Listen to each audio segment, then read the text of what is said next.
This is Audible. Blackstone Publishing presents a mighty Marvel chapter book, Astonishing Adventures, 3 books in 1. Spider-Man, Attack of the Heroes by Rich Thomas Jr. Captain America, The Tomorrow Army by Michael Siglain. And Iron Man, Invasion of the Space Phantoms by Steve Bailing. This book is read by MacLeod Andrews. Attack of the Heroes. One night, Peter's beloved Uncle Ben was killed by a burglar. A burglar Spider-Man could have stopped earlier that night, but had decided not to. Peter was devastated, but he remembered something Uncle Ben had always told him. With great power comes great responsibility. He would never again pass up an opportunity to help. From that day on, Peter used his powers to fight for justice and defend the public. He stopped everything from petty thieves to supervillains. Peter has had countless amazing adventures since becoming Spider-Man. This is just one of them. Chapter 1. "Don't look up, don't look up, don't look up," Peter Parker mumbled. He squinted and tried to will away what was coming toward him. "Hey, bookworm," Flash Thompson called out from the other end of the hall. Peter looked up from his locker. Flash was Midtown High's quarterback and was always followed by a group of other jocks and adoring cheerleaders. "Think fast," Flash said, as he tossed a balled-up piece of loose-leaf paper at Peter. It bounced off his forehead and into his locker. "Real funny, Eugene," Peter said.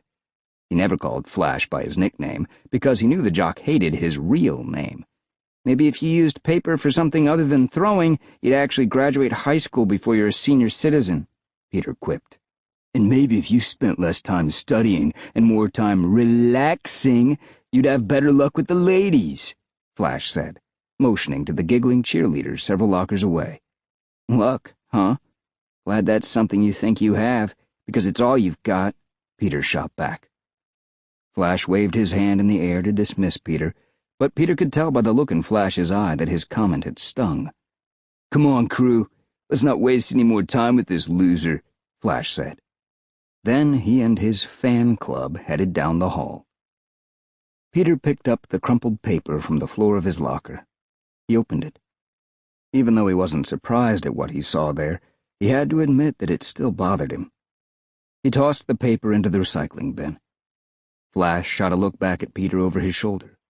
By his smile, Peter could tell that Flash had seen him open the paper and throw it away. And the worst part was that Flash seemed to be enjoying every second of it. If Peter thought he'd stuck it to Flash before with his comment about Flash's need for luck, it was Flash who had the last laugh. As usual. Flash and Peter went their separate ways. Flash to the schoolyard and Peter to the school library. Maybe Flash was right. Maybe Peter did spend too much time studying and not enough having fun. After all, it was lunchtime and the rest of his class was outside enjoying the beautiful late fall weather. He was holed up in the stuffy school library, preparing for the next week's science test. And he was the only one in there. Well, almost the only one. "Hey, Pete," Gwen Stacy said. "Shh," the school librarian scolded. "I thought I was the only one who spent my lunchtime studying," she whispered. "Even a girl as smart as you has to be wrong sometimes," Peter said, and he thought he saw Gwen blush a little. "Well, I couldn't ask for better company," she replied. Then it was Peter's turn to squirm uncomfortably. He set his books down next to her and took a seat. If Flash could see him now, for once Peter was happy to be a bit of an outsider. In this case, it meant he got to spend time alone with Gwen Stacy. There was no way any other kid in his class would be joining them. Who else would pass up the beautiful weather for a study session? Then the library door creaked open, and Peter couldn't believe what he saw. Flash was on his way in. What could he be doing in a library? Smiling, he slowly walked over to where Peter and Gwen were sitting. "Hey, bookworm, I noticed you dropped this," Flash said, and handed Peter the drawing he'd thrown out just a few minutes earlier. There it was in plain sight, and Gwen was staring at it too. What would she think? Would she find it funny? Would she laugh at him? Peter ripped the paper off the table and grabbed his books. "I've got to go," he said, and pushed the chair back, maybe a little too hard. "Shh," the librarian said again. "But I was just doing my good deed for the day," Flash said sarcastically. "You wouldn't know a good deed if it hit you like a ton of bricks," Peter replied, imagining a ton of bricks falling onto Flash. "How would you know about a ton of anything? You're such a weakling you couldn't even lift a pound," Flash said. Peter stormed out of the room and slammed the door behind him. "Shh," the librarian said so loudly that Peter could hear him through the closed door. Peter was shaking. He was hurt. He was embarrassed. But most of all, he was angry. Chapter 2. Peter spent the rest of the day distracted. In chemistry lab, his teacher noticed that he was not quite himself. "Can anyone tell me the symbol for gold on the periodic table of elements?" the teacher asked. When no one could answer, he turned to Peter, hoping his star student would know. "Peter?" he asked. "Huh? Oh," Peter said. "Sorry, what were you asking?" His teacher looked deflated. "The symbol for gold on the periodic table," the teacher repeated. G? Peter answered. AU. AU is the symbol for gold, the teacher said with disappointment. And Peter was disappointed too. He didn't like anyone getting the better of him, and Flash was certainly doing just that. He had him so down that Peter couldn't even concentrate in his favorite class. He couldn't even remember the most obvious answers. But he did remember that piece of paper with the drawing and how he'd felt when Gwen saw it. Peter just wanted that day to end. The bell rang, signaling the end of the school day. Peter made his way to his locker to collect his things. "Pete!" someone called from behind him. He turned to see Gwen. "Hey, I just wanted to say that I think what Flash did before was a bit mean," she said. "Yeah, well, I don't let it get to me," Peter replied, trying to smile. "It sure doesn't look that way," Gwen said. "You're not your upbeat self. Don't let that jerk get to you. You'll be the one laughing when you've won a Nobel Prize and he's still repeating sophomore year." Peter tried to imagine this. "Thanks," he said, forcing a smile. "You're welcome," she said, grinning. "Want to go hang out at the Queensboro coffee shop? We can finish up our studying. Pick up where we left off in the library?" Peter thought about it. It sure was tempting. But he knew he might not be the best company right now. He was in a really bad mood, after all. And besides, what if Flash busted in on them again? Peter was sure he wouldn't be able to hold back. And he couldn't hit Flash. Peter packed an unusually powerful punch. "I wish I could," Peter said, "but I promised Aunt May that I'd run a few errands before I got home." Gwen looked disappointed but understood. Peter searched for things to grab from his locker and paused, his eyes landing on his gym bag. Then, as Gwen walked away, he snatched it and made his way up to the school's top floor. Peter looked around to make sure the coast was clear. Then he slipped into a small supply closet that he knew hadn't been used in years. He unzipped his bag and took out his famous red and blue mask, gloves, and boots. He always wore the rest of his costume under his street clothes, just in case he needed a quick change. He put on the rest of his costume and relied on his special power, his spider sense, to warn him if anyone was around. Confident, Peter sneaked up the stairs to the rooftop and pointed his wrists at the school's clock tower. Then he shot streams of webs from his web shooters, and faster than anyone could notice, he swung out over Queens toward the city. Being Spider-Man didn't mean Peter didn't have to deal with the same problems as ordinary teenagers. But it did give him unique ways of blowing off steam. One of his favorite ways was using his webbing to swing over the rooftops of New York and through the skyscraper canyons of Fifth Avenue. Spider-Man swung his way to the Queens cable car that ran over the Queensboro Bridge into Manhattan. He shot his webbing at a car and hitched a ride under the cab into the city. The wall crawler would make it to Manhattan in no time. "Woo-hoo!" Peter hooted as he swung over the East River. There were few things that made him happier than this. He climbed up the side of the car and noticed a little boy looking out over the skyline with his hands against the window. Peter waved at the surprised kid, who smiled and waved back. The boy tugged on his dad's shirt, but before the man turned around, Peter was gone. He'd leaped off the cab and was swinging between skyscrapers and springing from water towers. Soon he was in Central Park, swinging from the trees and enjoying the crisp fall air. He noticed people running and biking on the park trails, pointing up at him in amazement as he swung by. A little boy dropped his ice cream as he watched his favorite superhero swing right overhead. Everything was so different when he was dressed as Spider-Man. People were interested in him. They were excited when they saw him.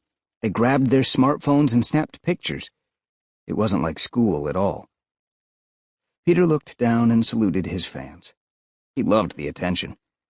But being Spider-Man wasn't all about having fun, and Peter was reminded of this when his spider sense began to tingle. "Of course," Peter said. "Nothing like a problem to spoil a perfect afternoon." As he continued to swing through Central Park, he looked for any sign of trouble. Then he noticed lights flashing from police cars. There were at least a dozen of them parked at odd angles in front of the Museum of Natural History. Then he looked up and couldn't believe his eyes. "What's going on?" he said. Daredevil, another superhero, whom Spider-Man had worked with a bunch of times, was swinging away from the scene. Daredevil had a special extending billy club that he used to swing around the city the same way Spider-Man used his webs. Daredevil turned around. "Spider-Man," he said, looking at Peter. Peter noticed Daredevil's glance. He must have been using his other senses to spot Spider-Man. After all, as Spidey knew, Daredevil was blind. No matter what had tipped him off, Daredevil started to flee over the city. Spider-Man chased after him. Both of the heroes swung through alleyways, over rooftops, across bridges, and through tunnels, until Spidey finally caught up with Daredevil to confront him. "Hey, DD, what's up?" Spider-Man asked. He looked down. "Other than us, obviously." Daredevil gritted his teeth and took a swing at Spider-Man with his billy club. "Whoa! You in a bad mood or something?" Spider-Man asked. Daredevil just grunted and swung at him again. Okay, if it's a fight you're looking for," Spider-Man said, then lifted his wrists and shot webbing at Daredevil, and the pair began to struggle in midair. In the clash, Spider-Man noticed something fall from Daredevil's belt. He shot a web to snatch whatever it was, and in that moment of distraction, he allowed Daredevil to escape. Peter looked at the object he'd caught. It just looked like a chunk of metal. Very heavy metal, but still metal. And if it came from the Museum of Natural History, it must be valuable. Peter rushed back to the gathered officers. He might have lost Daredevil, but he got something in return. Chapter 3. "Here you go, officer," Spider-Man said as he dropped the medal into the sergeant's hand. "Wow, you superhero types never stop surprising me. One of you steals something, another one brings it back," the cop said. "Honestly, I'm not sure what's going on. The guy who got away is usually on our side," Spider-Man replied. "We know. Daredevil's helped us before, too," the sergeant said. "But he's now wanted for questioning." None of this was making sense. "Well, gotta run, or swing, I should say," Spider-Man said. "Hey, before I go, what's so special about that chunk of metal?" "It's from the vibranium exhibit at the museum," the sergeant said. "It's the strongest metal on Earth. Really rare. Captain America's shield is made from it. Better hope Cap doesn't go bad. This stuff would hurt if it was thrown at you." "Yikes," Spider-Man said, not wanting to think about it.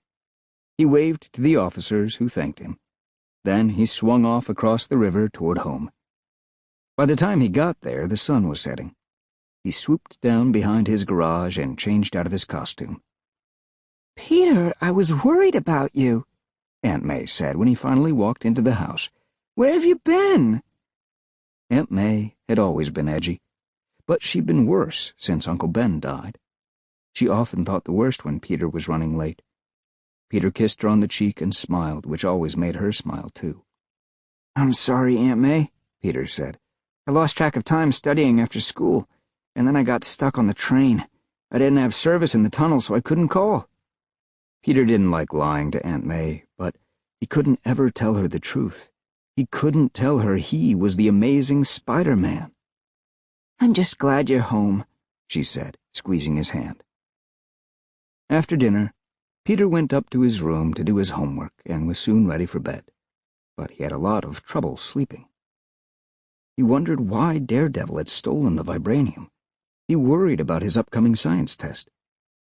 Before he knew it, morning had arrived and it was time for school again.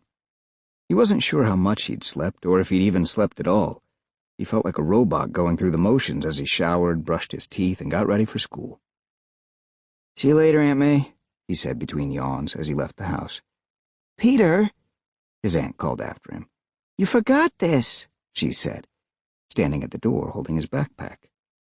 "You know, studying is great and important, but if you study too hard, you'll just exhaust yourself." Peter pecked her on the cheek and continued on to the subway, which he rode to school, completely wiped out from the night before. "Hey, look who it is!" Flash shouted as Peter walked into Midtown High. "Not in the mood," Peter replied. "Bookworm's not in the mood," Flash teased. Peter opened his locker and yawned. "Tired, Parker? What, was the MacLeod World Series on last night? Went into extra innings?" Flash said, elbowing his buddies for a laugh. "Hey, check this out," one of Flash's friends said. "Somebody's posted another angle." He held up his smartphone, and there was a clip of Spider-Man battling Daredevil. Peter's fight had gone viral. "Oh, dude, let me see that," Flash said, grabbing the phone from his friend. "Man, he's freaking amazing. Send me this link. I want to print out some of those pictures and put them up in my locker. Maybe that's what I'll major in when I get to college. Superhero. You can do that, right?" Anytime anyone talked about Spider-Man around Peter, he became uncomfortable. He couldn't let anyone find out he was Spider-Man, so he never knew how to react. "I don't think any of them go to college," Peter said. He was immediately sorry he said it. "Huh?" Flash said. "I don't think superheroes go to college. I think they're a bunch of dopes. I don't trust any of them," Peter said, not sure how to get out of the conversation without bringing more attention to himself and to Spider-Man. He felt himself blush a little at being put on the spot. Of course he didn't believe these things, but if the other guys thought he hated superheroes, they'd never discover he was one. "Ha ha ha," Flash laughed. "I think Petey here is scared of Spider-Man. Is that it? Is Petey Weedy afraid of spiders?" he said in a babyish voice, making itsy-bitsy spider gestures with his hands. Peter slapped his hands away. "Ouch!" Flash shouted, genuinely, grabbing one of his hands where Peter had hit him. Peter had held back his strength, but even a light tap from Spider-Man was going to sting a little. Still, Flash tried to make it look like he wasn't hurt. As he walked away, he shouted down the hall, "Better be careful, Petey. Spider-Man is going to get you, bwahaha!" As Flash moved on to his class, Peter couldn't help burying his face in his locker and cracking a smile. Chapter 4.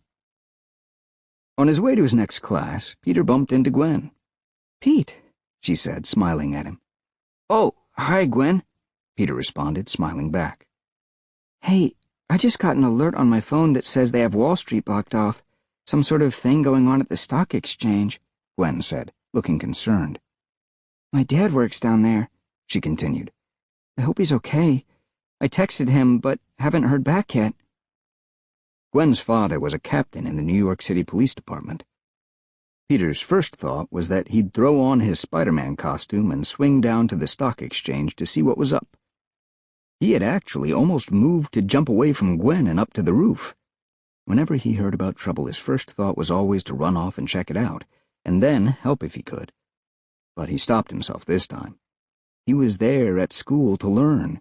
He couldn't run off every time he heard something might be wrong. "Did they say what was going on?" Peter asked. "Nope," Gwen answered. "Just some news that blocks were roped off in the area." Peter decided to wait until he had more information. After all, the city was protected by one of the world's top police forces. They could easily solve most of the city's problems, and if it seemed like they could use a hand, he'd be there as fast as possible. "Well, let me know what's up," Peter said. "I'm sure everything's fine. You'll hear back from your dad soon. He's just got to be busy with everything that's going on down there." "I hope so," Gwen replied. For the next 2 hours, Peter couldn't keep himself focused on his schoolwork. He stared out windows, looking for police helicopters or other superheroes rushing toward downtown Manhattan. He fought the urge to go check out the scene. It was in his nature. Then, just before the dismissal bell rang, Peter heard 2 kids in his English class whispering about the scene downtown. "I heard it was another superhero scare down at the stock exchange." If there was any truth to that at all, Peter had to get involved. Bring, bring. Right after the bell rang, Peter headed into Manhattan. He sneaked off the school grounds without anyone seeing him and swung quickly under the tracks of the elevated No. 7 subway line on his way to downtown. Before him was the New York Stock Exchange, and standing on top of it was his fellow superhero and his good friend, Nova. "I don't care what anybody says. The subway is the quickest way to get around town." "Woo-hoo! Transferring trains is a lot easier than it used to be." Chapter 5. "Okay, now I know something's up," Spider-Man thought. He didn't know Daredevil all that well. Sure, he knew enough to say that he was one of the good guys, but he couldn't say he was totally 100% absolutely sure he'd never go over to the other side and become a supervillain. But Spider-Man had fought beside Nova a bunch of times, and the 2 heroes had become pretty good friends. "Hey, Nova!" Spider-Man shouted as he swung by. "Not sure what's going on here, but I'm sure it's all a great big misunderstanding." "Spider-Man," Nova said. He even sounded like a villain. "Yeah, it's me, Spider-Man, your fellow superhero, buddy." Nova lifted his hand and shot a blast at Spider-Man. Are you mad at me or something? If it has to do with that $5 I didn't lend you for a sports drink a few weeks ago, I swear I really didn't have it on me." "Yikes!" Spider-Man jumped out of the way as Nova sent another blast in his direction. Meanwhile, Spider-Man's spider sense was tingling like crazy. He looked down and saw that the police were trained on him as well. It looked like the entire police force was gathered below. There were sirens blaring and lights flashing all over. "Spider-Man and Nova, this is Captain Stacy of the New York City Police Department. Surrender yourselves and you will not be hurt." "Surrender?" Spider-Man said. "I figured you or some other costumed creep would try to stop me," said Nova. "So I already warned the cops. I told them to expect other superheroes to arrive." "They think we're working together?" Spider-Man asked, shocked. Nova smiled. "Yep, exactly as I set it up. Worked like a charm. So, what do you say, Spidey? They already think you're a criminal. Why not reap the benefits and work with me here?" Nova asked. "Have you lost your mind?" "Oh, sorry. Obvious question," Spider-Man replied. "You clearly have." "Come on, Spidey. If you can't beat me, then join me," Nova replied. "No way, no how, pal. I have no idea what's gotten into you or Daredevil, but I'm going to figure it out," Spider-Man said. "Spider-Man and Nova, we are giving you another 60 seconds to surrender. We're prepared to act if you won't come peacefully," Captain Stacy announced. "They're going to get you one way or another," Nova said. "If you try to run, they'll think you're in this with me anyway. Or you can help me and actually get something out of it." "What do you want here, anyway?" Spider-Man asked. 30 seconds, Captain Stacy shouted. "Will you help me?" Nova said. "It depends," Spider-Man replied. "What do I have to do?" Nova smiled. "The building has been evacuated. Through the third-floor window on the northeast corner, you'll see a notebook computer. It will help us hack into any financial system in the world. We can divert funds, grab it, and I'll split whatever I snag with you." "So, that's what you're up to," Spider-Man said, proud of himself for tricking Nova into telling him. "Thanks for the tip." 15 seconds! Spider-Man swooped around behind Nova and fired his webs at him, turning him into a superhero cocoon.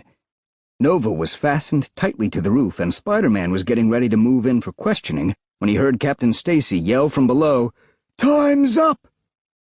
Before Spider-Man could do anything else, rockets filled with some sort of gas started to streak around him.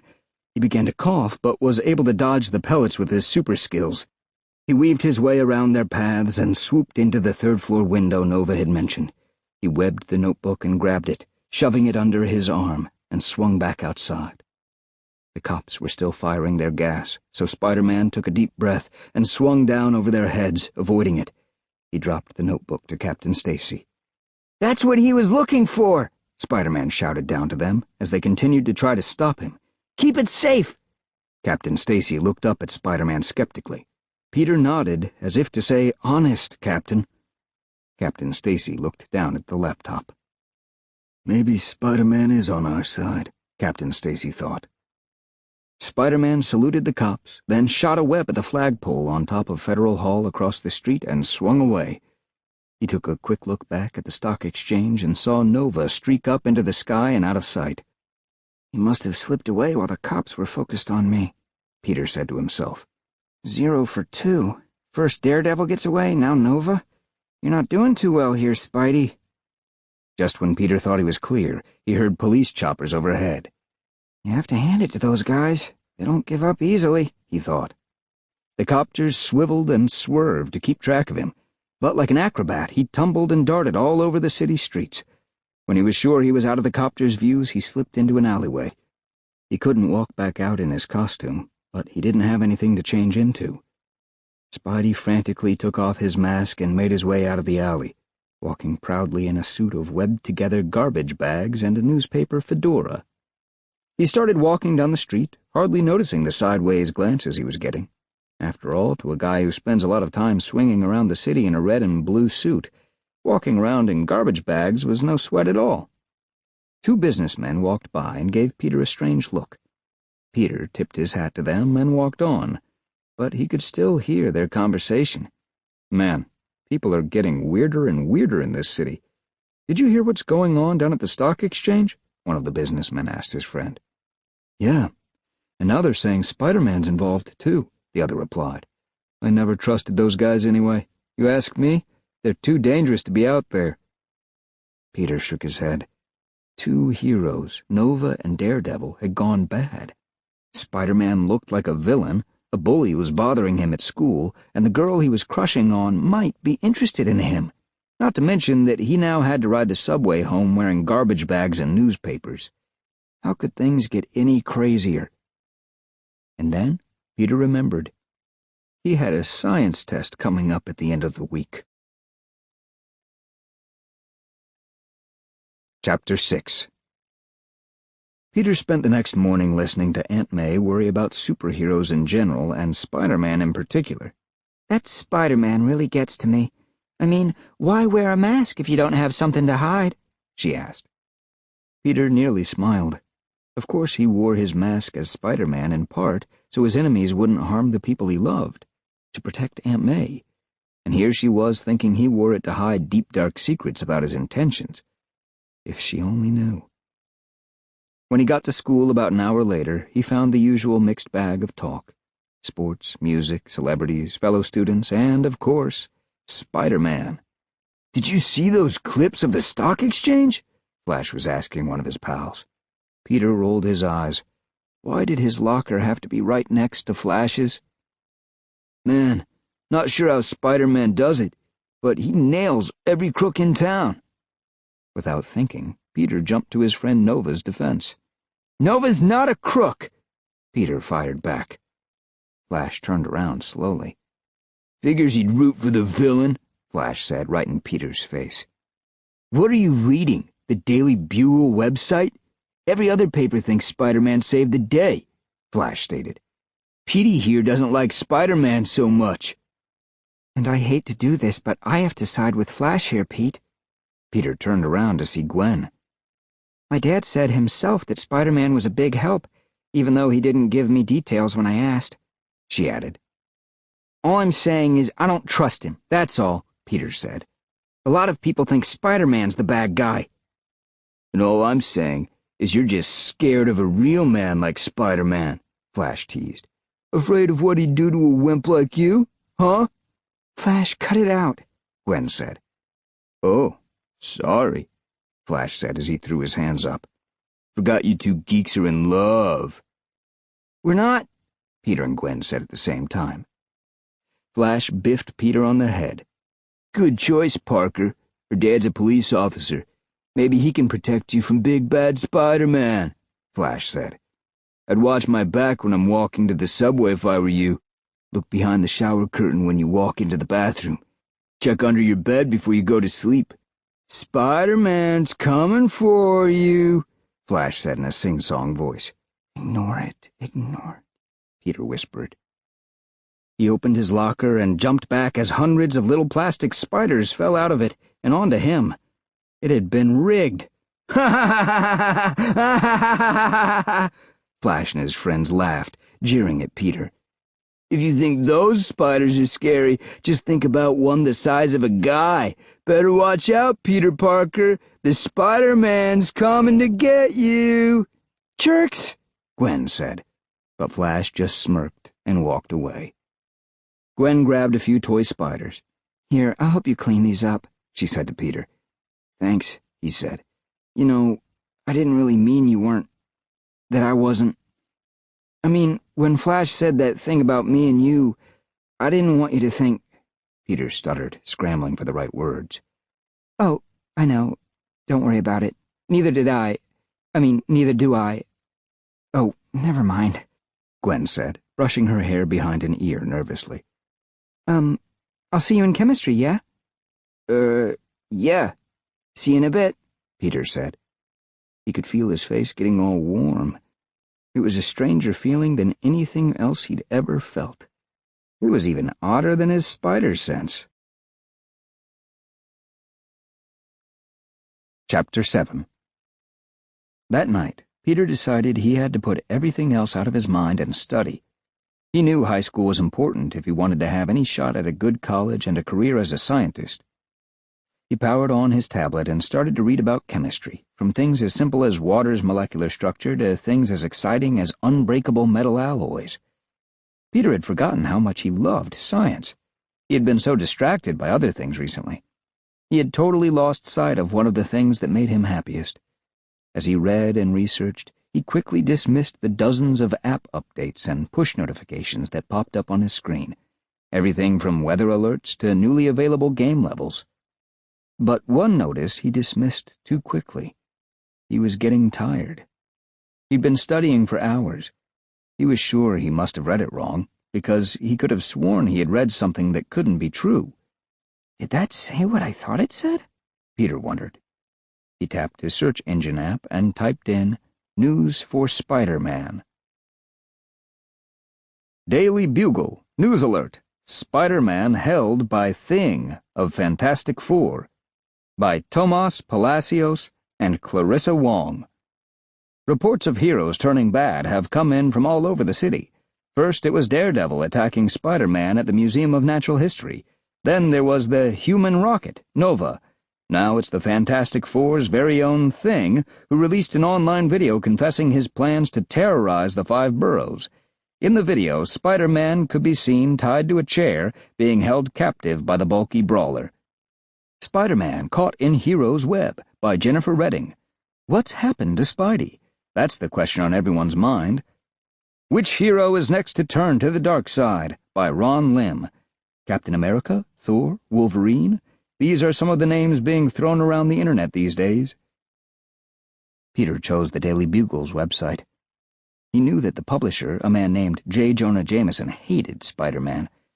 Jameson was convinced the hero was a menace, as he called him, and he spent most of his time trying to get the public to believe Spider-Man was a villain, too.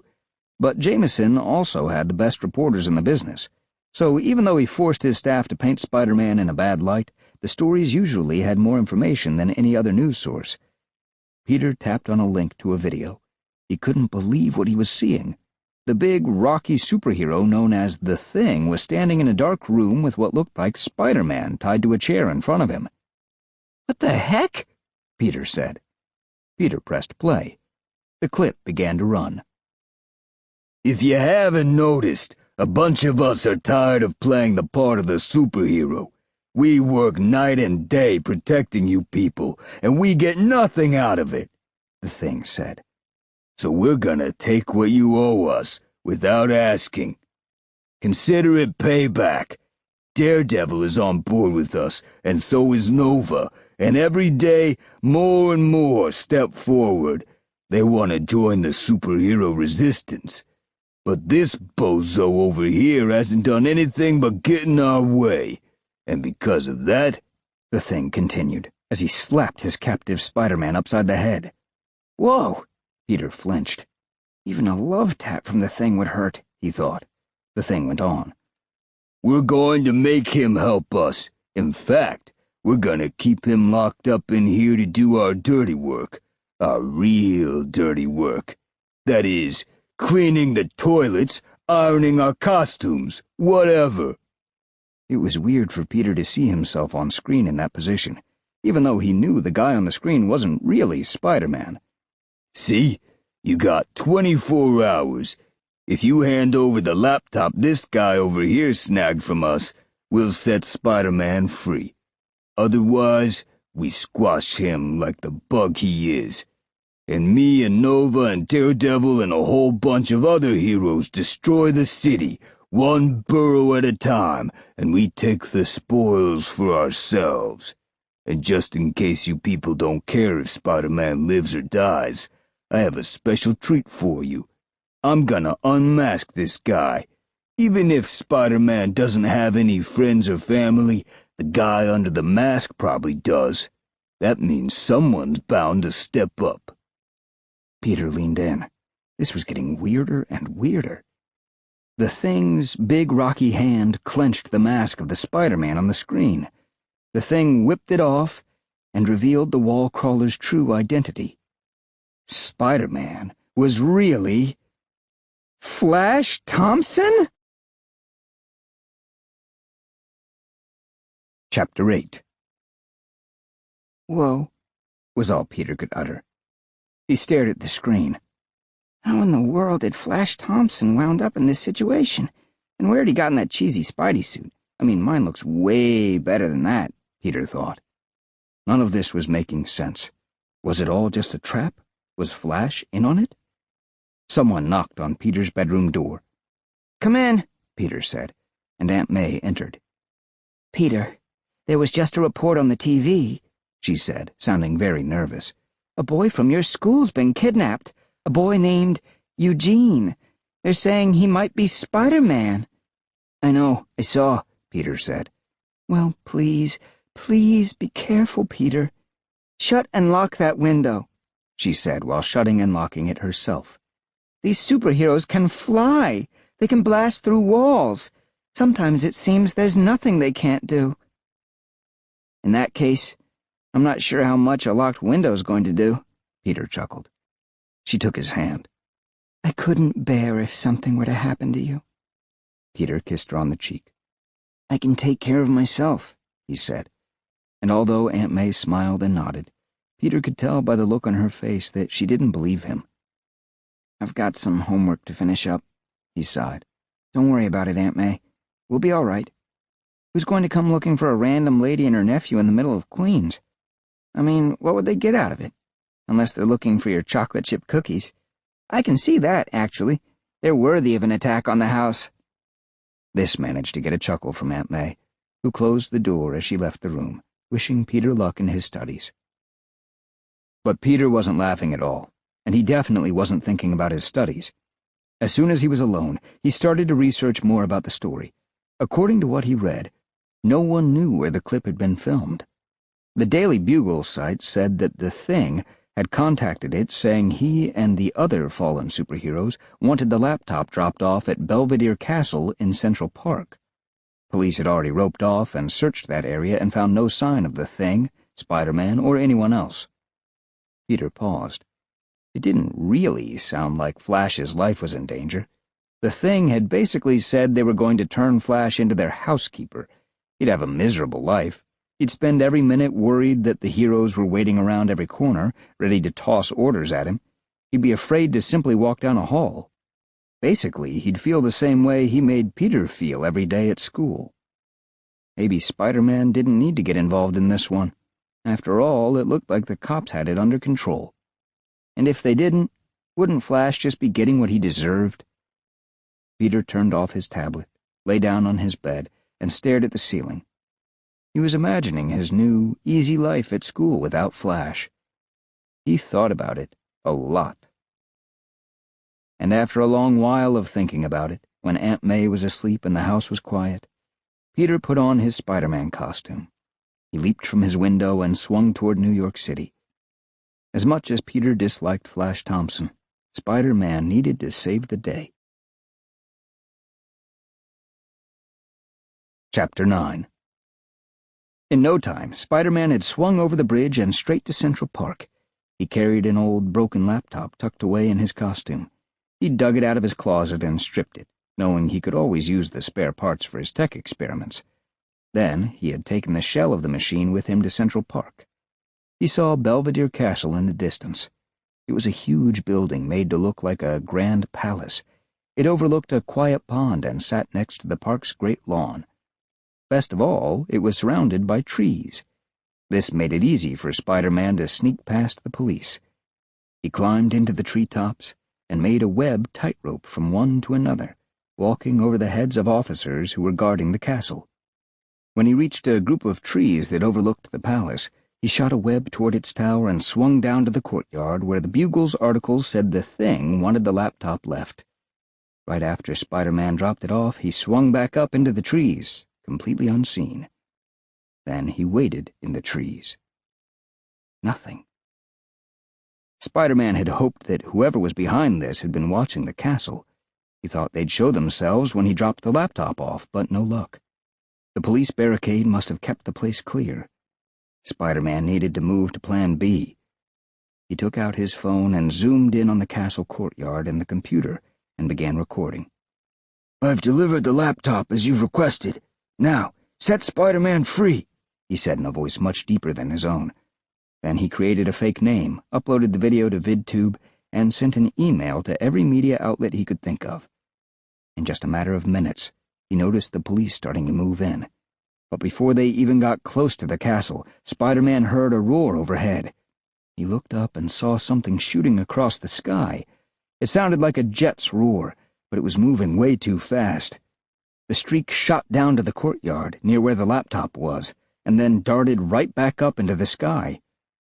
Spider-Man knew he was about to lose the laptop and whoever had taken it. Worse still, he had a feeling that they weren't going to keep up their part of the deal and return Flash Thompson. Spider-Man needed to act, and fast. As the streak of red and gold whizzed overhead, Spidey shot a web at the heels of the flying figure and was soon jerked up. He was whisked away, over the park and New York City, riding behind the criminal like a windsurfer. He held on tightly to the webs as he soared over the skyline at what felt like light speed. He guessed that whoever he was following hadn't felt the webs attached to him and had no idea Spider-Man had hitched a ride. Skyscrapers and bridges seemed to zoom by. The water below was calm, but surely cold this time of year. As they started to descend, Spider-Man worried they were going to land right in it. But upon hitting the ground, he discovered they'd landed on one of the many small islands that surrounded the city, the ones that were off-limits to almost everyone and hardly ever occupied. Spider-Man looked up, and looking directly back at him was Iron Man. "You've gone bad too, huh?" Spider-Man said. He expected Iron Man to raise up his hands and blast him with one of his repulsor beams, but he just tried to run, and in a pretty clunky way at that. You're not actually Iron Man, are you?" Spider-Man said to whomever was limping away from him. One thing was sure. The guy trying to pass for Iron Man wasn't doing such a great job of it. Spider-Man shot his webs at the fleeing suspect. The bad guy quickly got tangled up and fell down. Spidey ran up to him and noticed that he was wearing a good but not nearly perfect replica of one of Iron Man's suits of armor. He tore off the man's helmet and gasped. He was face to face with a hairless man whose pale skin was so white he could practically see his veins beneath. "Where's Flash?" Spider-Man asked. The villain laughed. as if to say he wasn't going to tell him. Spider-Man looked around. The island was very small. It could fit no more than a few houses on it. He spotted a crude shack on the opposite shore. He rushed there and tore off the splintered door. And there he was, Flash Thompson. He was tied to a chair, still wearing the Spider-Man costume without his mask, and he looked desperate and terrified, and most bizarrely for Peter, he was hysterically crying. Spider-Man rushed over to untie him. "It's okay, kid. We're going to get you out of here," he told him. As he loosened the ropes to free Flash, Spider-Man noticed that the high school student was shaking, almost violently. He was too scared even to stand. Spider-Man steadied Flash as he continued to sob. "I'm so sorry. It was so stupid of me. So stupid," Flash cried. "Look, this wasn't your fault," Spider-Man said, amazed at himself for feeling bad for Flash. "But it sort of was. There's this kid at school, and he's real scared of you. I thought it was funny, so I—" "You put on a Spider-Man costume to scare him," Spider-Man finished, and Flash nodded. "You're right, that was stupid," Spider-Man admitted, as he whipped away the last rope from Flash's hands. "But not stupid enough to wind up in this position." He thought I was you," Flash finished. "I was hiding behind the basketball courts, and he must have seen me there. He thought I was you, and—" Flash began to cry again. Spider-Man's spider sense tingled, and he turned, expecting the guy he'd webbed up to be behind him. But then he realized that his senses were reacting to something below. He pushed Flash and the chair out of the way and made a fist. "Well, it took you long enough, webhead," said the Thing, from the bottom of a pit that had to be at least 100 feet deep. Thing was joined by Daredevil, Nova, and Iron Man. "This is odd," Spider-Man said. "Just get us out of here, and we'll explain everything," Nova said. Spider-Man spun a webbed ladder into the pit, and slowly the heroes emerged. A few times it looked like the huge Thing might not make it, but he eventually clawed his way up. Spider-Man told them he'd tied up the guy responsible for this outside. "Let me at him," the Thing said, as he stormed out of the shack, and the other heroes and Flash followed. The others explained that the guy who'd captured them called himself the Chameleon. He was a master of disguise. He was able to change his skin to look like anyone or anything, and he could do the same with his clothes, which also responded to his thoughts. "He could even make clothes that helped him fly?" Spider-Man asked, remembering how Chameleon had posed as Nova and Iron Man and flown away. "Nah, those were some second-rate jetpacks," Iron Man said, pointing to the back of the Chameleon's Iron Man suit. The real Iron Man kicked it, and it crumbled apart. "So that's why he couldn't fire a repulsor blast," Spider-Man realized, "and why his Nova Blast was so weak." Spider-Man learned that each of the heroes had been trapped the same way. The Chameleon had posed as a fellow hero and led them to the deserted island. Once there, he'd told them that there was trouble down an abandoned tunnel at the other end of the island. Once the heroes were at the far end of the tunnel, the Chameleon slammed down vibranium walls and trapped the heroes inside, then took on their identities.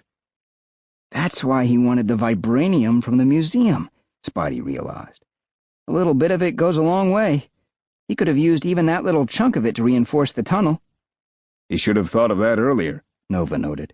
"The Thing was able to dig through the tunnel floor. I helped burrow through the ground, and Daredevil's senses helped us navigate the network of tunnels under this place. We heard the commotion at this end of the island and headed over. That's when you found us." Just to make sure, why don't you do something to prove you actually are Spider-Man? The Thing demanded. Spider-Man put on an impressive display of acrobatics. "Ta-da!" Spider-Man said as he landed. "Who's this guy, then?" Iron Man asked, pointing to Flash. "Oh, him?" Spider-Man asked, looking over at Flash. "He's just a kid who's learning that playing games isn't always so much fun." Chapter 10. Led by the Thing, the other heroes took the Chameleon to the authorities and Flash Thompson back home. Spider-Man raced back to his own home in Queens. After all, he had homework to finish up. The next day, Midtown High was abuzz with the news. As he walked down the hall, Peter caught bits of conversation. It was always strange for him to hear some of the things people had to say about Spider-Man's adventures. Flash is Spider-Man's backup now. The X-Men were behind it all. Spider-Man was working with the crooks. By his locker, Peter noticed a group of kids gathered around. As he pushed through the mob, he saw Flash in the middle. He was smiling and laughing and talking to the group. Scared? No way, dude. I wasn't scared, he was saying to a kid standing next to him. I actually think the chameleon was scared of me. Sure, I played it cool at first, but after he turned off that camera, I got tough. Listen, I said, I've got a lot of powerful friends. They'll be looking for me. And then, of course, Spidey, that's what I call him, Spidey, swooped in to help me out. And together we put the chameleon away. You know, I think Spider-Man is freaking amazing, but even he needs a hand sometimes. I was happy to lend him one. Peter couldn't help laughing as he walked by, hearing all this. He glanced at Flash and caught his eye. The two of them looked at each other for a second. Then Peter pushed through the rest of the crowd and moved on to his locker. I mean, that guy never stood a chance, Flash said. Between me and Spider-Man, man, he didn't know what he was getting himself into. Hey, Pete! Peter turned around to find Gwen. Crazy what's going on here, huh?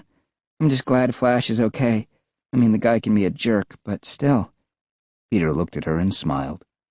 Yeah, I guess I know what you mean, he said. So, you ready for the test? Gwen asked, and Peter shrugged, not really sure. He had been studying late into the night. The morning bell rang. Peter removed his books and closed his locker. Then he moved through the thinning crowd and walked with Gwen to their first class. Peter looked back at Flash, who was high-fiving kids as they walked away. You'd think he'd learn a thing or two. You know, after being kidnapped by a supervillain and all, Peter said. What makes you so sure he hasn't? Gwen asked. I don't know. I just wouldn't count on it, Peter said, remembering how different the scared and shaking Flash was from the one who was celebrating in the hallway. As they continued to walk to class, Peter heard someone call his name. Then the person called it again. Hey, Parker! Flash shouted out to him from down the hall. Peter took a deep breath and turned around slowly. Flash was running toward him. It looked like he had something in his hand. Peter braced himself to block whatever was about to be thrown at him. You dropped this out of your locker, Flash said, holding out a crumpled piece of paper. Peter opened it and was surprised and confused by what he saw. It was the crumpled-up piece of paper Flash had thrown at him earlier, but the word doofus was crossed out, and below it said, "Not really." He wasn't sure what to say, so he said the natural thing. Thanks, Flash. Yep, you bet, Flash said. Then he jogged back down the hall to catch up with his friends, who were moving on to whatever they had next on their schedules. Gwen shot Peter a smile. You were saying? She asked. Peter smiled back, happy that for once he wasn't the only one trying to hide a deep, dark secret, and that maybe, just maybe, Spider-Man had helped somebody change, even if it was just a little bit. The Tomorrow Army. The story of Captain America. All Steve Rogers ever wanted was to join the army, but he was frail and weak and unable to enlist. Then Steve was chosen to take part in a top-secret experiment called Project Rebirth. He was given the super soldier serum and was bathed in pulsating Vita rays. When the experiment was over, Steve had been transformed from a small and thin weakling into a big, tall, and strong super soldier. Steve was given a special uniform and an unbreakable red, white, and blue shield made from a rare metal called vibranium. He promised to fight for freedom and equality for all as Captain America. After one particularly tough battle with the evil villain called Red Skull, Cap's plane crashed into the icy waters of the Arctic. The plane, with Cap still inside, was frozen for many decades, until it was discovered by S.H.I.E.L.D., the world's best super spies. They soon revived Captain America from his icy slumber. Steve joined S.H.I.E.L.D.'s team of superheroes, known as the Avengers. Now, fighting alongside Iron Man, Hulk, Black Widow, Hawkeye, and Falcon, Captain America once again defends liberty and justice from evildoers everywhere. Chapter 1. Steve Rogers woke up at 4:55 a.m., minutes before his alarm clock rang. He jumped out of bed, stretched, and began his morning routine.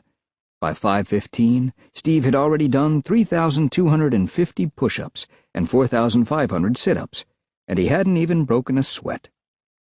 Next, it was time for his morning jog, a quick 10-mile run around the streets of New York City. Steve left his apartment, breathed in the warm June air, and began his jog. Good runners could finish a mile in 5 minutes.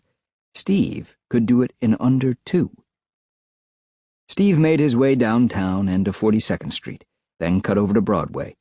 As he ran, Steve looked up at the giant billboards and bright lights of Times Square. Steve definitely preferred the old Big Apple. Steve ended his run downtown in front of a newsstand and was instantly greeted with a "Hiya, Cap," from the guy working the stand, whom everyone called Old Joe. "Just Steve, please," Steve said. "The usual?" Old Joe called out. Steve nodded, and the man handed him the Daily Bugle. Steve still couldn't believe a newspaper cost $1. He remembered when they were just 5 cents. "Glad you're still buying the paper," Old Joe began. "You're my best customer. Most people today get their news from phones or computers. You even pay with actual money. It's like the 1940s all over again," he said with a smile. Steve smiled back, took the paper, and walked across the street to get a cup of coffee. Usually he'd go to the local diner, but after hearing Old Joe talk about the 40s and how different things were today, Steve thought he would try something new. So he made his way to the trendy coffee shop down the block. The shop was buzzing with people. They barely stopped moving long enough to order their drinks, all of which sounded weird to Steve. He stared at the chalkboard menu. When it was his turn, Steve asked for "just a cup of Joe," and the kid behind the counter stared back at him blankly. "You want what?" the server asked, confused. "A cup of Joe. Black," Steve replied, but there was still no response. "You do sell coffee here, right?" Steve asked. The kid was amazed that someone wanted just a regular black coffee with nothing else in it. Steve paid for his overpriced drink, then took his paper and sat on a bench outside. So much for trying something different, he thought. Steve looked around and sighed. People were walking with their heads down, busy with other things, oblivious to the world around them. Everyone was connected to technology, but not, "How you doing? My internet is down. Just sent you a zip file," to one another. In Steve's day, people talked to each other. They read and conversed rather than losing themselves in their own virtual worlds. "I streamed that movie last week. Just download it." But before he could continue thinking about how different things were, a strong voice called out to him. "Captain, we have a situation," the voice began. Steve looked up to see his Avengers teammate Sam Wilson, codename Falcon, standing before him. Steve instantly rose to his feet. "What's the mission?" Steve asked, ready to jump into battle. "It's a matter of extreme urgency," Sam began. "I've got an extra ticket to today's Yankees game and no one to go with me. What do you say? Want to take in America's favorite pastime?" he asked. Steve smiled. It wasn't an actual mission, but a baseball game with Sam would still be fun. "Count me in," Steve said. "Besides, I haven't been to a ball game since Joltin' Joe played." "Joltin' who?" Sam asked, as they walked back uptown. "Never mind," Steve said with a sigh. Little did he know, that day would be the start of the most dangerous mission of Cap's career. Chapter 2. Captain America and Falcon stood before Nick Fury, the director of the super spy group known as S.H.I.E.L.D. Cap, in his red, white, and blue uniform, was a very impressive figure. Next to him was Falcon, wearing a high-tech flight suit that, when activated, allowed him to fly with holographic wings. Both heroes stood at attention on board S.H.I.E.L.D.'s massive helicarrier, part aircraft carrier, part helicopter, and all state-of-the-art. The ability of this futuristic vessel to fly unseen above Manhattan still impressed Steve. "Gentlemen," the eye-patch-wearing Fury began as he called up a digital HUD. "Within the last 3 weeks, reports of missing persons around the tri-state area have more than tripled. Men and women all between the ages of 18 and 30, all seemingly in perfect health and in top physical condition." "Think they're all connected?" Cap asked. "Local law enforcement doesn't, but I do." "Stay alert," Fury said. "The kidnappings seem to be random, but S.H.I.E.L.D. intelligence tells me that there's something bigger going on. I have several agents hard at work trying to figure out who is behind this and why." "What's our involvement?" Falcon asked. "Right now, observe and report only. I want you up to speed for when we need to act," Fury said. As Cap and Falcon walked out of Fury's office, the first Avenger felt disappointed. He was looking forward to some action, not sitting on the sidelines. But before he could harp on the issue too long, Falcon gave him a nudge. "Come on, Cap," Falcon said. "We're going to be late for the game.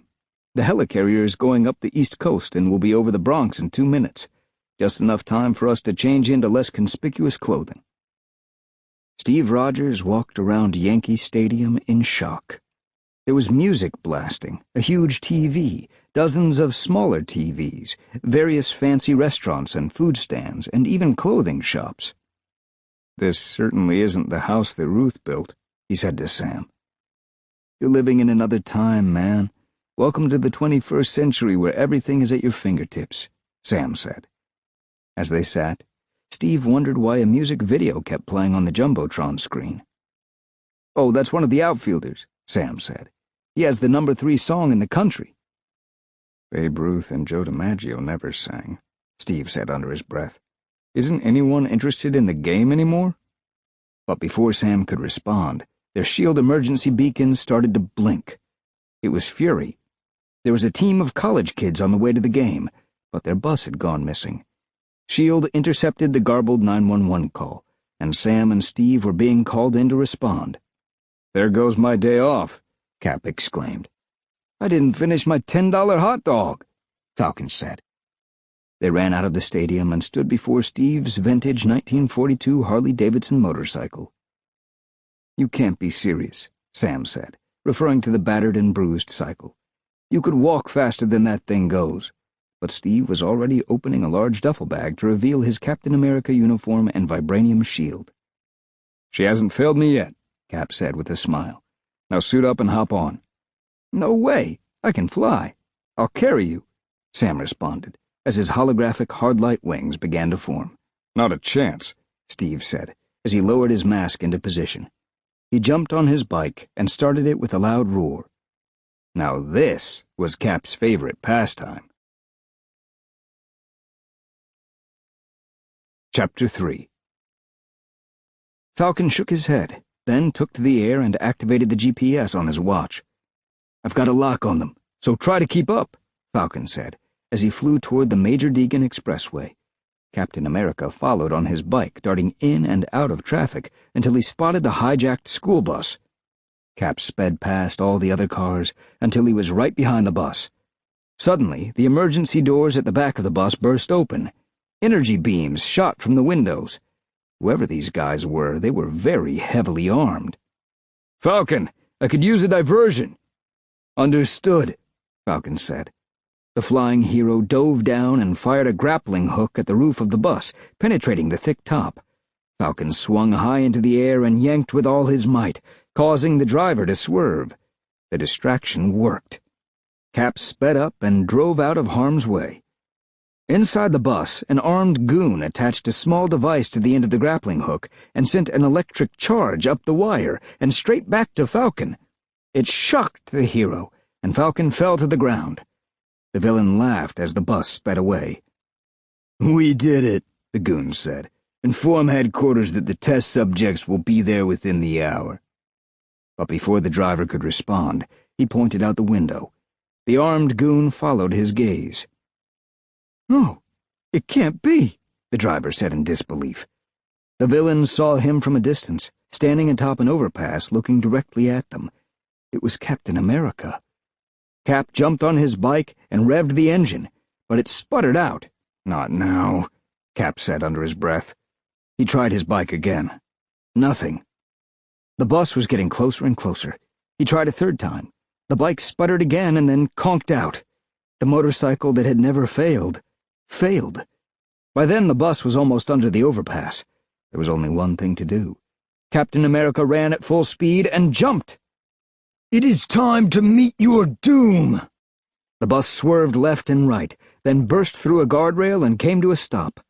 Cap, who had been clinging to the top of the bus, quickly jumped to his feet and swung down through one of the side windows. "Ah, the great Captain America," the villain said as he raised his weapon. The goon fired, but Cap was too fast. The beams bounced off his raised shield. Then Cap threw his shield. The hostages stood there, stunned, as the goon fell to the ground.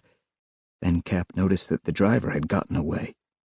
"Wait here," he instructed the hostages. "I'll be right back." Captain America jumped off the bus and ran at top speed toward the driver. The driver had pulled out a high-tech energy weapon, ready to fire, when, wham! Falcon smashed down on the villain and knocked him out cold. "Who are these guys?" Falcon asked. "I don't know, but they're too heavily armed for a hostage situation," Cap said. "Fury's right. There's more to this than meets the eye, and I don't like it." "Captain America? Falcon?" a voice called from behind them. "We'll take it from here." It was Agent Coulson from S.H.I.E.L.D. He and his team were ushering the hostages off the bus and taking the villains into custody. "Please report to Director Fury's office at 0700 tomorrow morning," Coulson said. Then he wheeled Cap's bike up to him. "Think you might want to requisition a new ride, Captain," Coulson quipped. "No thanks," Cap said as he quickly took the bike from him and wheeled it off toward the S.H.I.E.L.D. trucks. "Was it something I said?" Coulson asked Falcon. "Nah, he's just upset. He almost jeopardized the hostages thanks to his old motorcycle." Cap heard what Falcon said, and he was right. Chapter 4. At 7 the next morning, Steve Rogers stood in his civilian clothing before Director Fury. "Thanks for coming in, Cap. Please sit down. Sam will join us later. First, we need to talk." "You were right. That wasn't a normal kidnapping attempt." "Coulson will deal with what happened yesterday," Fury said before changing the subject. "Your help is needed elsewhere." He pressed a button under his desk. The windows went black as a flat-screen TV lowered itself from the ceiling. "Watch this, and then we'll talk," Fury said, as he pressed another button. Steve watched the screen as the men in the video spoke in hushed tones. "Notice anything special about those men?" Fury asked. Steve studied the video more closely. "There are 6 of them, but only 2 of them look real," Steve said, almost in disbelief. "Good eye. The other 4 are advanced holograms, but keep watching," Fury said. "Everything is proceeding according to schedule. The techno-disruptor has been completed and the Tomorrow Army will soon be ready," said one of the holograms. "Excellent. The final meeting is set for midnight tomorrow at Gravesend Bay," said one of the non-holograms. "I will inform our leader." And with that, the video abruptly ended, and the light in the office returned. Steve turned toward Fury. "What is the Tomorrow Army?" Steve asked. "And where did this video come from?" Fury pressed another button. A few seconds later, the beautiful yet dangerous Natasha Romanoff, codenamed Black Widow, entered the room. "I took the video, and it wasn't easy," Natasha said, then explained how she'd had to hold herself up in the rafters. "After the video cut out and the holograms disappeared, the 2 men raised both their arms and said, 'Hail Hydra!' Steve's fists clenched at the mere mention of Hydra, an evil organization that wanted to take over the world. They were the very opposite of the super spies who made up S.H.I.E.L.D. and worked to keep the world safe. I followed them down a hidden elevator shaft and tailed them to a secret underground training room. There were dozens of guards, all training with different weapons or in different fighting styles. and all wearing Hydra badges," Natasha said. "It's not possible," Steve said. "Hydra was defeated almost a century ago, by me." "That's what we thought," Fury said. "Then we found this." He handed Cap an envelope marked Top Secret. 12 of my best agents ended up in the hospital getting us this info, Fury said. Cap opened the envelope to find several glossy pictures. "I think you'll recognize the person in the center of the room." Steve's eyes widened, and his blood ran cold. "No," Steve whispered. The figure in the picture was a hulking one. It had a large, half-human, half-robotic body, but its face wasn't on its head. Instead, it was on a television-like flat screen in the center of its body. The body was unrecognizable, but the face was unmistakable. It was Hydra scientist and second-in-command, Arnim Zola. Like Steve, Zola had fought in World War II, but Steve had thought Zola long dead. In the photos, Zola was standing in front of a high-tech machine straight out of a science fiction movie. Somehow, Arnim Zola survived all these years and is now the head of Hydra, Fury said. We believe that the thing he's standing in front of is the techno-disruptor. Then Fury turned to face Steve, who had already suited up and was ready for battle. Your mission is to capture Zola and stop Hydra once and for all. When Cap went to grab his shield, he noticed a new black and gray uniform that hung next to it. That's your new stealth suit, a voice behind him said. It was Nick Fury again. It will allow you to sneak into the Hydra meeting place without being detected, the director said. It's a present from Tony Stark. He's making them for all the Avengers. I know you prefer red, white, and blue, but this will keep you from being caught and becoming black and blue, Fury said with a grin. As Fury left, Cap suited up again and made his way into S.H.I.E.L.'s equipment room. Agent Coulson approached Cap with Cap's bike. "You know, we can add a rocket launcher, a GPS, even a cup holder to this thing," Coulson began, but Cap refused.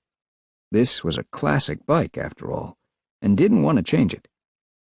"I once felt the same way about Lola," Coulson said, as he got into his classic red Corvette. He flipped a switch, and with that, Coulson and Lola rocketed toward New York City below. Cap shook his head at the flying car as Falcon and Black Widow stepped up behind him. "I just heard the news about Hydra," Sam said.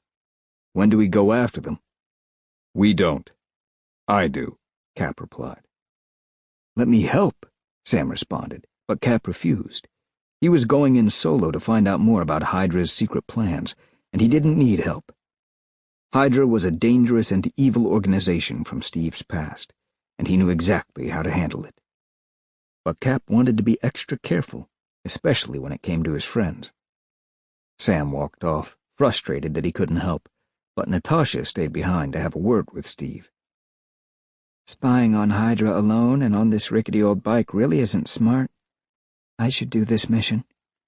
"I've got the situation under control." "I'm sure you do, but take this with you." It was an emergency signal. If Cap was overwhelmed, he'd tap the screen and S.H.I.E.L.D. would be there. "I'm just going on a routine mission," Cap said, trying to make her stop worrying. Then Cap thought about it. Maybe he did need help. He shrugged off the thought. "I'll be fine," he said, and started to walk away. "But what if 50 soldiers turn into 500? Not even the great Captain America can defeat all of them," she said with a smile. "Then I'm going to need a lot more than this beacon," Cap replied. He strapped on a parachute, got on his bike, and prepared to ride off the ramp. "Hey, Cap," Black Widow said as he started the engine. "Be careful." Cap nodded, then gunned his bike and rode straight off the ramp and into the open air high above New York City. Once he landed, Cap revved the engine and sped out of sight toward the Brooklyn docks. The thought that this venomous group was back made Cap's blood boil. It was time to take the fight to Hydra. Chapter 5 A gloved hand emerged from the cool water of the moonlit bay and grabbed onto one of the heavy mooring lines that kept the boat docked. Slowly, Captain America climbed out of the water and up the rope. Deep within the hold of the boat was a high-tech Hydra meeting room, and Cap was going to find it. He quietly made his way across the deck, taking out one Hydra guard after another. Cap's new uniform was a great help. The black and gray suit allowed him to blend with shadows and move without being seen. Cap quickly took out a big guard with his trusty shield. He left the unconscious guard locked in a storage room, but without his helmet and armor. Cap, now disguised as a Hydra guard, made his way to the bottom of the boat and into the secret meeting room. He stood silently in the back. At the center of the room was something or someone. It was standing upright and was surrounded by a dozen Hydra scientists, all of whom had evil smiles on their evil faces. They spoke of special gauntlets and boots that could increase a man's strength and speed, of high-tech armor and state-of-the-art helmets, helmets that were combat-ready and could withstand a blast at point-blank range. Then they mentioned that this futuristic weaponry was ready to test today. Captain America had heard enough. "Party's over, boys," Cap said as he ripped off his Hydra disguise and jumped into the center of the room. The guards fired their weapons immediately, but they were no match for Cap. Captain America raised his shield and blocked every attack, sending bullets and laser beams back toward the Hydra agents, blasting them down and knocking them out. "This ends here." "You are so right, Captain," one of the Hydra scientists began. "But for you—" The scientist then pressed a code into a keypad, and the metal box in the center of the room began to open with an eerie hiss. As the box opened, a high-tech Hydra agent stepped out wearing the same devices that the other agents had been speaking about earlier. The Super Hydra goon clenched his fists, smirked, and took a step toward Cap. The super agent raised his gauntlets and brought them crashing down on Cap with ease. Cap lifted his shield at the last possible second to block the blow, but the shock wave went right through him and rattled his bones. "Wow," Cap thought. "Felt like Thor bashed me with Mjolnir." Before Cap knew it, the super agent was on the attack. Cap dodged a punch, but then the super agent grabbed him by the shoulder and unleashed an intense electroshock. Cap screamed in pain and pushed forward, delivering a massive right hook to the agent's jaw that caused him to release Cap from his grip.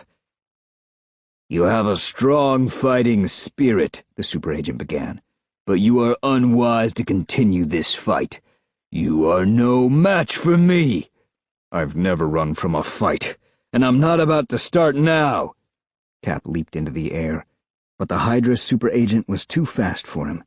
He reared back and brought his fists slamming down on Cap. Cap raised his shield again, but it was no use. Whoosh! Cap landed with a hard thud on the far side of the meeting room and momentarily blacked out.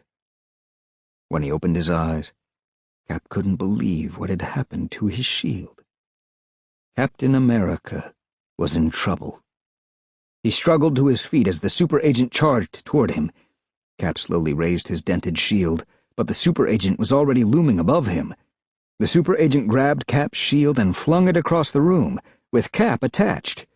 Cap landed on his feet and quickly slung his shield across his back. He moved in close and delivered a series of punches to no avail.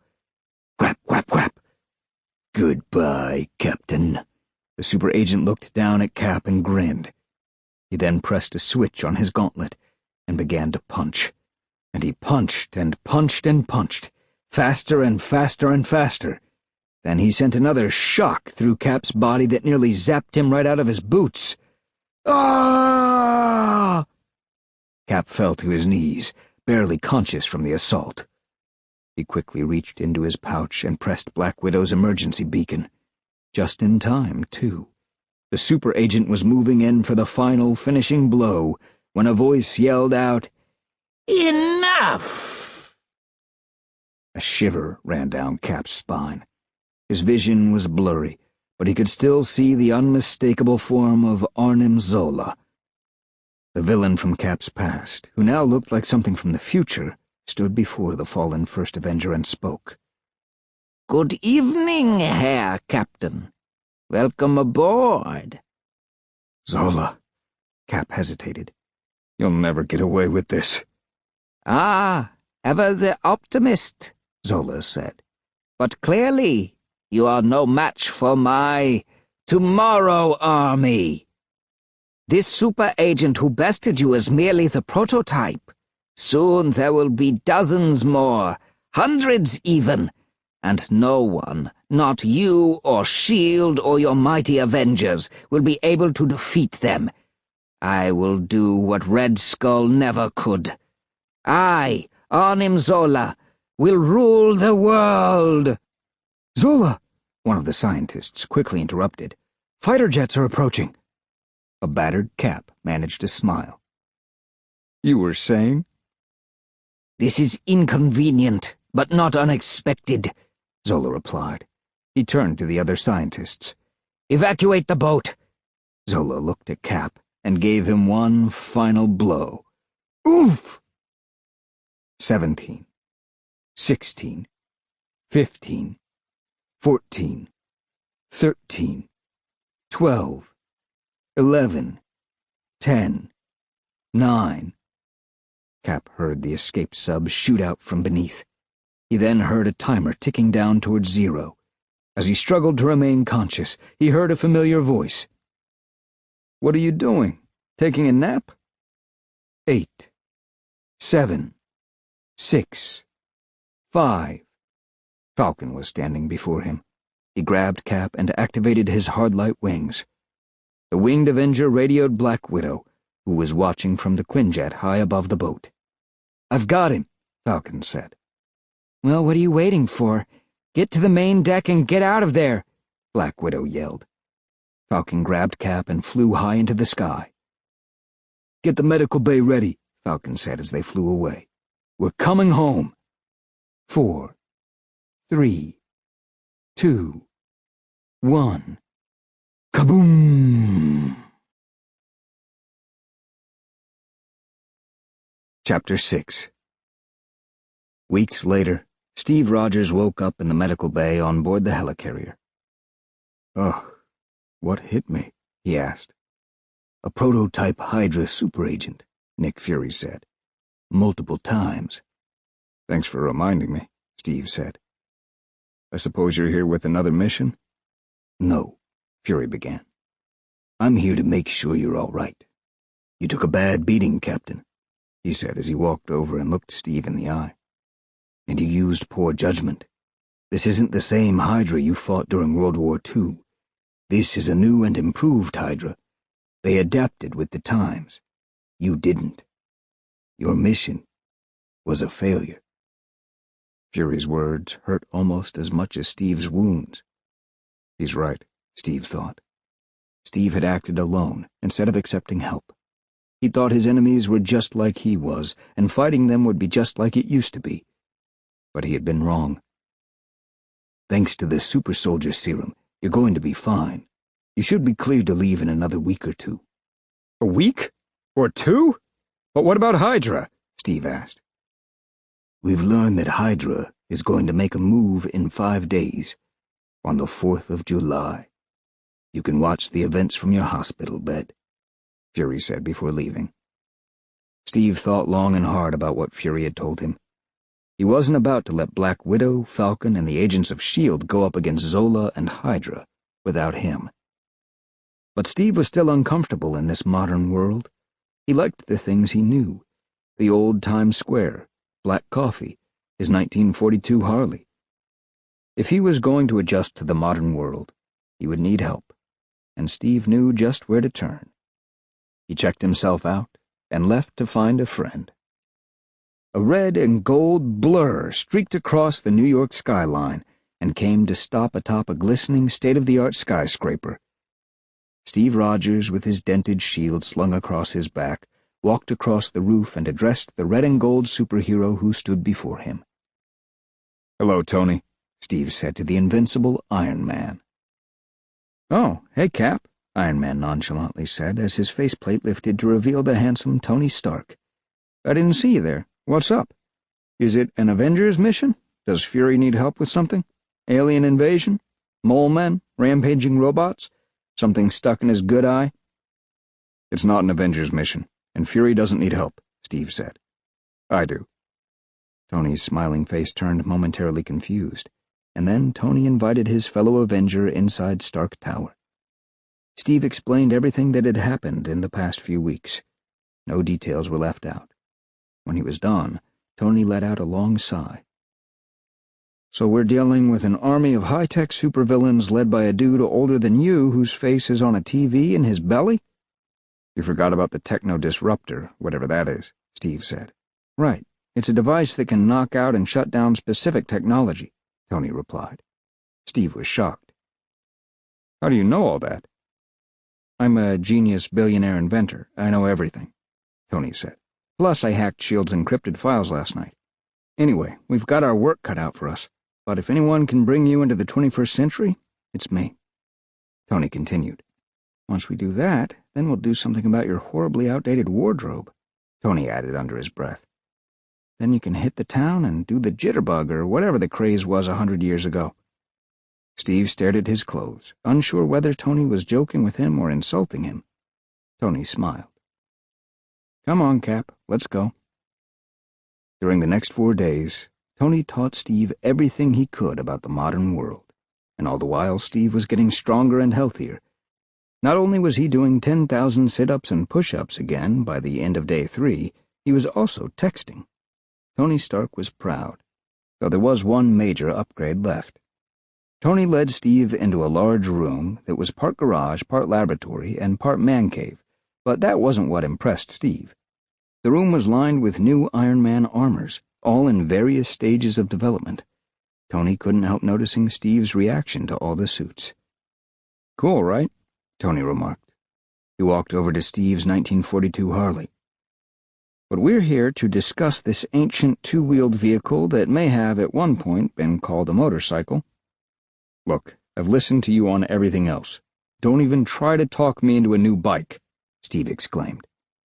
Do or do not. There is no try, Tony said, much to Steve's confusion. What? It's Yoda. Didn't we get to that? Never mind. You're getting a new ride, courtesy of me. Or do you want to have to jump onto another bus? Steve looked from his bike to Tony, then back to his bike. What did you have in mind? He asked. A wicked smile flashed across Tony's face. 2 words, he began. Space bike. Steve gulped. All right, he said, but on one condition. You fix this first. My pop made this, Tony said. His father, Howard Stark, had crafted Steve's iconic shield. Tony looked at it and understood Steve's connection to the things from his past. Then that mischievous smile came back to Tony's face. These little dents? I can bang them out in no time. Then we fix your bike, get you back to the helicarrier so you can stop Hydra, and still have you home in time to watch the fireworks. You want in? Steve asked. I could use the Armored Avenger when I take on those super agents. Thanks, but I have to be in Europe by midnight. Reports are that Crimson Dynamo has been spotted near Italy. Plus, I'd like some gelato for dessert. And with that, the 2 heroes got back to work. It was going to be a long night. Chapter 7. The next morning, Captain America found himself again aboard the helicarrier and inside Nick Fury's office. "Where have you been, Captain?" Fury asked, wondering why Steve had checked himself out of the medical bay days earlier. "I went to see a friend," Steve began. "He helped me get back in the game. I'm ready to take on Hydra, but I'll need a little help." "You're America's first super soldier and the first Avenger, and it's the 4th of July, Fury replied as he extended his hand. "You can have all the help you need." The 2 men shook hands, and it was as if Cap had never left. "What's the latest intelligence update?" Cap asked. "Thanks to scraps recovered from the boat and surveillance from our best agents, including Black Widow, we have determined that Hydra will strike this evening at the very symbol of American freedom, the Statue of Liberty." "And what exactly is Zola's plan?" Cap asked. "It's just like he said. He plans to take over the world with his Tomorrow Army." Regular men and women have been turned into an unwitting evil army. Those athletes on the bus, the ones you saved on their way to the Yankees game, they were part of Zola's plan. They were his test subjects. Hydra's been kidnapping people and brainwashing them. Zola's been downloading Hydra fighting skills and orders directly into their brains, and then hooking them up to all this superior futuristic tech, making them nearly unstoppable. And is each one as strong as the prototype I fought? Cap asked. Fury nodded. And you're sure of their target? Cap asked. Yes, I believe Zola wants to make a very public display, Fury responded. Agreed, Cap said. He thought for a moment and then added, I need a battalion of your best S.H.I.E.L.D. agents. Black Widow, Falcon, and I will lead them into battle. Fury flashed a rare smile, suddenly feeling much more confident. I'm not done, Cap said, much to the director's surprise. I'm also going to need some tech. Nick Fury raised his unpatched eyebrow. Did Captain America just ask for tech? Fury said. Later, Agent Coulson led Captain America into the helicarrier's research and development area. Cap made his way to the sonic disruptors and precise EMP blasters. These are all non-lethal and won't hurt Hydra's unwitting army, but they should do damage against Zola's tech, Cap said, much to Coulson's surprise. I'll also need a team of our top programmers to be stationed nearby the fighting so they can work on creating firewalls and jamming frequencies to block Hydra's intelligence network, Cap added. Agent Coulson was clearly impressed. So, you plan on hitting them in the virtual world and the physical world? It's going to be a 1-2 punch. Cap flashed one of Stark's mischievous grins. Please have the entire team assembled in the hangar in 1 hour. As Coulson saluted his hero, Cap added, And Coulson? Thank you. Inside the hangar, Captain America's team of S.H.I.E.L.D. agents and programmers were readying their equipment and suiting up for the battle as Fury watched from the sidelines. Welcome back, buddy, Falcon began. Don't take this the wrong way, but are you sure you're up for this? No one would blame you if you sat this one out. Me and Nat can handle this. Falcon, Sam, I appreciate your concern, but if you're going after Hydra, I'm going with you. We're just concerned, Natasha said. I'm fine, Natasha. In fact, I'm better than fine. Now let's finish this briefing and get down to Liberty Island. What about your ride? Falcon asked. Do we still have to drag that old bike around? Thanks for reminding me, Cap said. He took a small device out of one of the pouches on his belt and pressed down on its flat screen. There was a beeping sound, then a whirring, then a huge gust of wind. Everyone turned in amazement. The crowd of S.H.I.E.L.D. agents was speechless. Fury looked at Captain America, totally shocked. 2 words. Space bike. Chapter 8. Captain America, Falcon, Black Widow, and their battalion of S.H.I.E.L.D. agents were hidden throughout Liberty Island, waiting for Hydra to make its move. Just as the sun was setting, they heard a low humming. They looked up to see giant zeppelins floating toward the Statue of Liberty. Then they heard loud splashing sounds and saw vehicles rising from the bay. The invasion had begun. Cap signaled everyone to remain where they were. He wanted the battle contained to the island, so they would have to wait until Hydra disembarked and made the first move. As if on cue, Zola's voice reverberated from the lead zeppelin. Attention! Attention! I, Arnim Zola, leader of Hydra, now control all transmissions. I control all information. I control all of you. Today the world will feel the unmatched power of Hydra.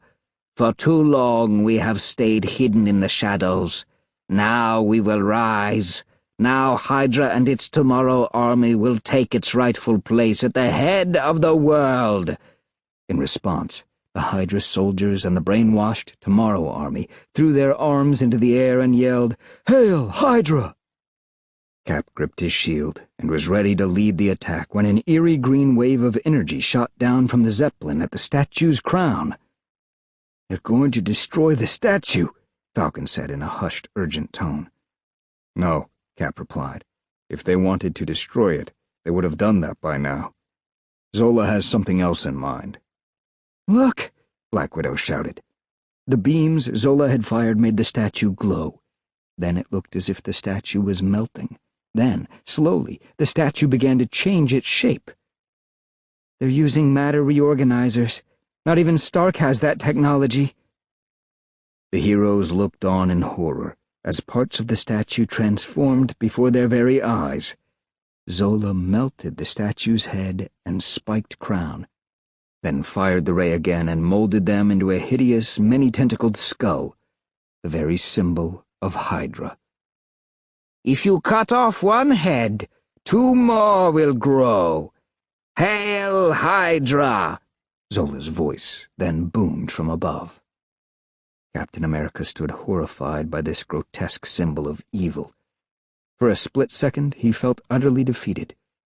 Then, as the last soldiers of the Tomorrow Army emerged from their vehicles and advanced on land, he felt a hand on his shoulder. "Cap," Black Widow said softly. "It's time." Cap felt hope return. "Let's go," he said, swinging his shield around and charging toward the statue's base. "Zola, you and Hydra have one chance to stand down and surrender. I won't ask again."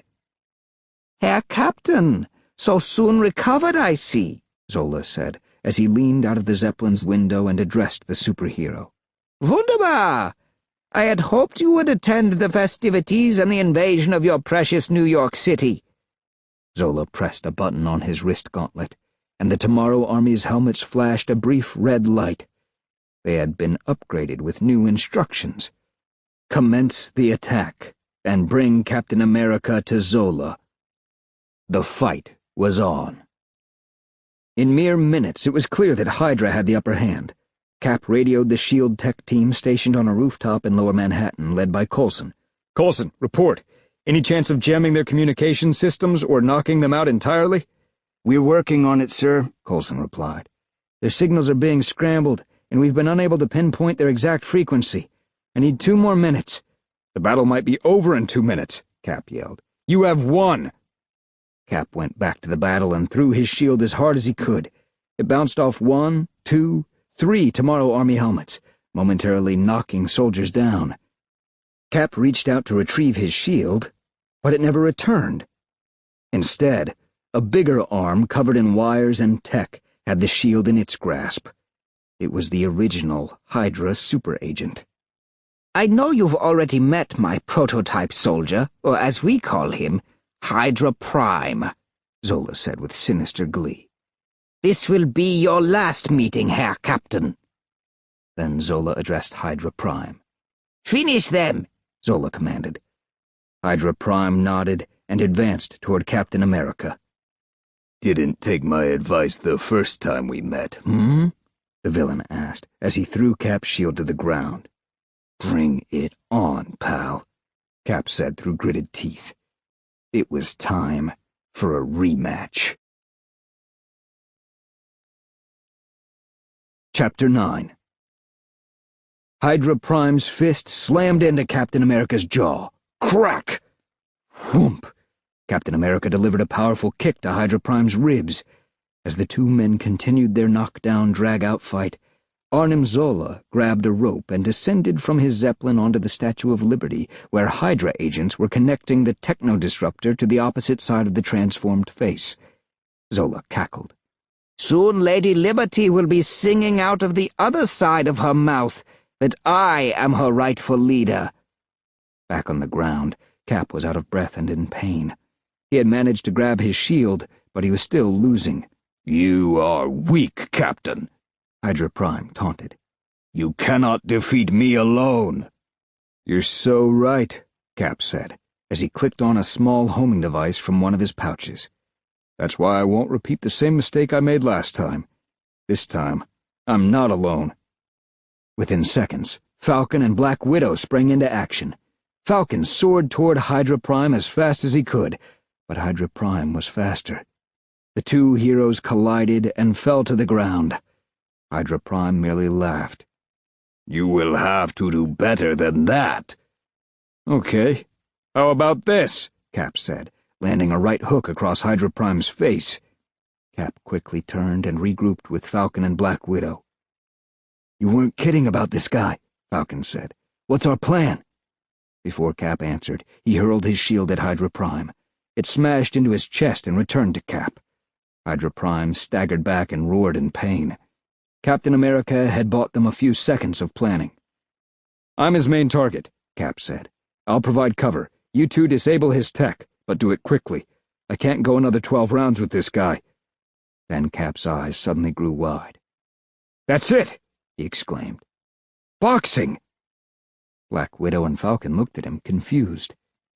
We have to go 12 rounds with him. He won't expect that. He's looking to end this quickly. We've got to fight him like Joe Louis would, methodical and controlled, over and over again. That's Joltin' Joe, Falcon quietly said to Black Widow. Joltin' Joe is a baseball player, genius, not a boxer, Black Widow corrected. Now look alive. Here he comes. The supervillain charged toward them, then pointed his hands in their direction and fired bolts of electricity from his fingertips. Cap raised his shield and deflected the bolts right back at the villain, temporarily distracting him. Falcon and Black Widow used the distraction to their advantage. Falcon fired his grappling hook and wrapped it around the villain's high-tech boots, tripping him up and sending him crashing to the ground. As he fell, Black Widow fired her stingers directly at the side of his helmet in hopes of damaging the wires that connected it to the chest piece. Hydra Prime staggered again and was knocked back by a spinning red, white, and blue blur. As Black Widow and Falcon attacked from the side, Cap charged from the front. As they fought, each hero took a turn leading. When Hydra Prime turned to face one of them, the other two heroes would jump in. Falcon and Black Widow followed Cap's lead, and soon the three heroes were working in unison. Their attack was methodical and controlled, and they were wearing down Hydra Prime. Hydra Prime lunged at Cap. The villain swung and missed, and Cap knew it was time for the final strike.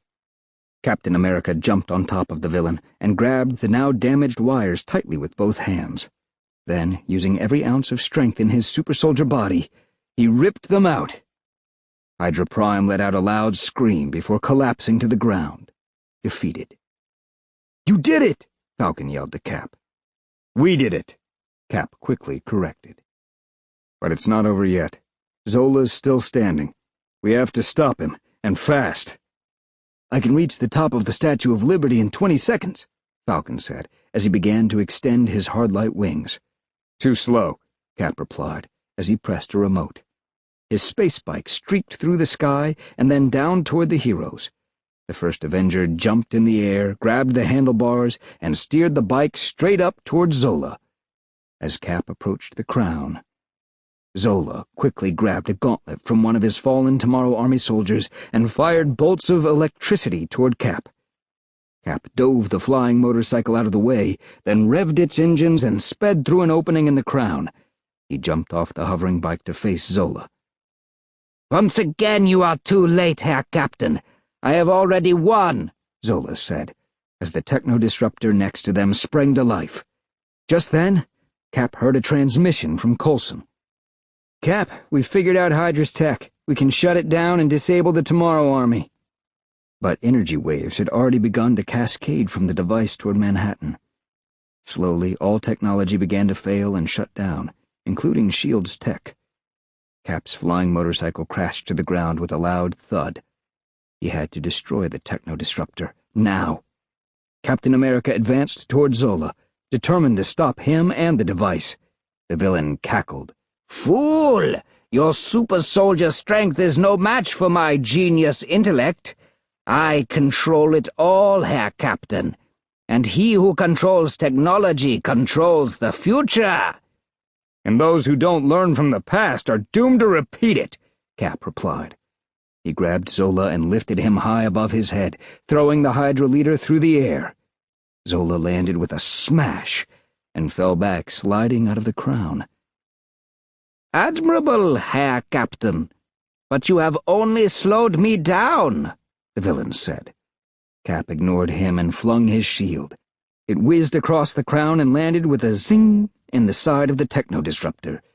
The machine sputtered and sparked, but it wasn't enough to stop it. Cap pulled his shield from the machine and ran toward his space bike. Guess we're going to have to do this the old-fashioned way. Cap tried to activate the flying motorcycle, but it was no use. Thanks to the techno-disruptor, it had no power.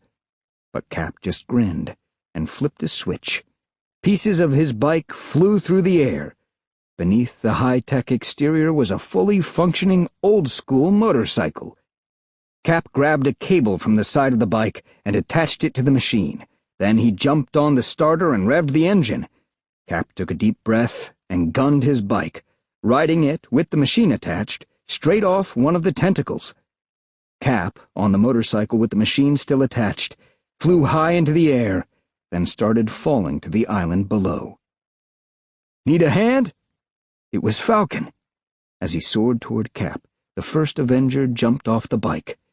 Falcon caught him just in time, and they flew high into the air, the bike and the techno-disruptor exploding below. Crash! The explosion was spectacular. Disabled by the SHIELD team in Lower Manhattan, the entire Tomorrow Army collapsed to the ground. When Coulson got the all-clear from his men, he fired a single flare into the night. Mission accomplished. Somewhere along the East River, a New Yorker saw the explosion, then the flare, and decided to shoot his own fireworks into the sky. He was quickly joined by another New Yorker across town, and another, and another, and another. Soon the sky was filled with explosions signifying the triumph of good over evil. And the rockets' red glare, the bombs bursting in air, Cap said quietly to himself. "We did it," Falcon said. "We stopped Hydra." "And protected life, liberty, and the pursuit of happiness," Black Widow added. "Yes, but Zola got away," Cap said, as he began to walk through the wreckage. "He's not here, and neither is Hydra Prime. Slithered away like the snakes they are." "Still, the good guys did win." "Nice work, team. Happy 4th of July. Chapter 10.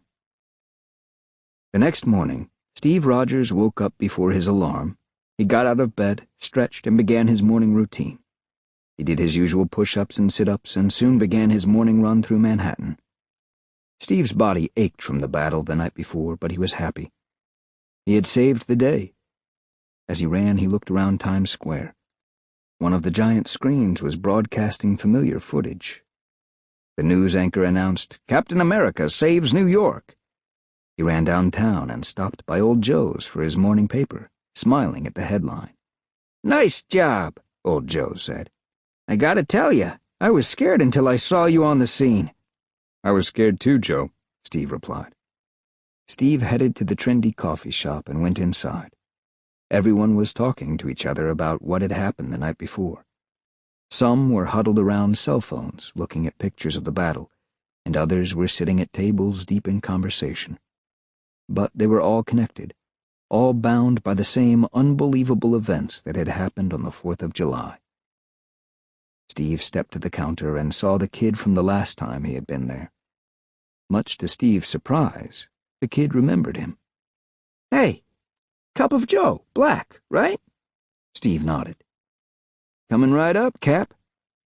As Steve waited for his coffee, a few people came up and asked to take pictures. Others patted him on the back or shook his hand. After a few minutes, Steve paid for his coffee and sat on his usual bench outside. He looked across the water at Liberty Island. Construction crews were already hard at work fixing the statue. Scaffolding rose as high as the crown. Then Steve looked around. He saw kids pretending to be superheroes. A young couple were walking down the street holding hands, and he overheard them say how happy they were that Cap had saved the day. They didn't know that Captain America was sitting just a few feet from them. The city was bustling with energy, and all was right with the world. Steve was happy to be alive. Thanks to the past few weeks, Steve had learned to appreciate what he had, but but also remember what had come before. He realized that he had to adapt with the times instead of living in the past. He also realized the importance of friends, and of working together and asking for help. Steve let out a contented sigh of relief. Then he heard a beeping sound. Beep, beep. Steve lifted the cell phone Tony Stark had given him and saw a text from Avengers Mansion. It read, "Urgent. Report in immediately." Steve tapped the screen and was soon staring at Sam Wilson's face on his phone. "What's the situation?" Steve asked. "It's Batroc," Sam began. "You, me, and Natasha are back in action, and I think we're going to need the others." Steve smiled. "Text me your coordinates, and tell the rest of the Avengers to stand by to assemble," he said. "I'm on my way." Invasion of the Space Phantoms. The story of Iron Man. Inventor, pioneer, genius. Tony Stark is all of the above, and he'd be the first to say so. In fact, he's much more. But let's not get ahead of ourselves. After the unfortunate death of his father, Howard Stark, Tony became responsible for his father's mega-successful company, Stark Industries, at only 21 years old. Stark Industries developed and built state-of-the-art weapons and sold them around the world. Tony didn't care what happened to the weapons after they were sold. He just wanted to be rich. Then, one fateful day during a top-secret weapons test, Stark was ambushed by a gang of heavily armed criminals and taken prisoner. He was critically wounded and told he had only a short time to live. With Stark weakened, the criminals forced him to build a weapon for them, a weapon of mass destruction. But Stark had other plans.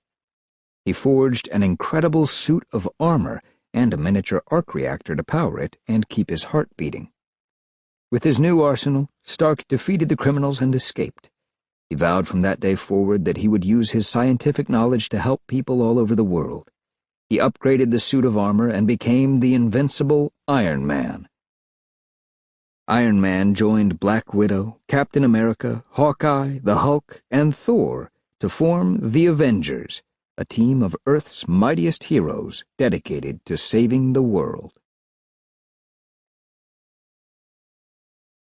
Chapter 1. "Is my bow tie straight? Tell me my bow tie is straight," Tony said with a groan. "Standing around shaking hands and saying, 'Great to see you,' to people I don't even know is hardly my idea of a good time," he thought. "I'd rather armor up and throw down with the Crimson Dynamo." Happy Hogan, Tony's bodyguard, let out a loud sigh. "You aren't wearing a bow tie, boss. Remember? You said you didn't want to look like me." Happy fidgeted in his tuxedo, nervously fixing his own crooked bow tie. Right. So, remind me why I agreed to come to this thing," said Tony. Just then, a voice thundered through the ballroom's public address system. "Welcome, everyone, and thank you for attending the inaugural benefit for the Holistic Plan for Tomorrow." The crowd of well-dressed partygoers burst into applause as a large hologram of an older man appeared in the center of the room. "While I am sorry that I am unable to attend in person, I wanted to thank you all for coming. As you know, the Holistic Plan for Tomorrow, HPT, is dedicated to opening new doors for the future. With your generous donations, we will create a world the likes of which no one has ever seen." The hologram's voice and face belonged to the mysterious Elton Tragior, a reclusive billionaire who was the president of HPT. "Hey, he's a rich guy just like you," said Happy, laughing. "Do you know him?" "It's not like there's some rich guy club, Happy," said Tony, rolling his eyes. Happy raised an eyebrow. "Besides, no one's ever met Elton Tragior." Before Happy could reply, he and Tony heard a familiar voice. "Mr. Stark?" Turning around, Tony found himself face-to-face with Agent Phil Coulson, a member of the top-secret organization known as S.H.I.E.L.D. Coulson smiled at Tony and Happy, gesturing toward the ballroom's exit doors. "I know that smile," said Tony with a sigh. "That's your I'm smiling, but I'm not really smiling smile. Would you mind coming with me? asked Coulson. He pointed once again to the exit. Tony nodded for Happy to stay as he and Coulson walked out of the ballroom and into the long, crowded entrance hall. Tony spoke quietly. "So, what does S.H.I.E.L.D. want with Mr. Doesn't Play Well with Others?" asked Tony. "You guys lose the Hulk?" Coulson looked at Tony. There was no longer a smile on his face, forced or otherwise. "No," replied Coulson. "Black Widow and Falcon." "Wait, what? Really?" said Tony loudly. People in the hallway turned his way suddenly. Coulson looked down at the ground and whispered, "We have a problem at Outpost 13.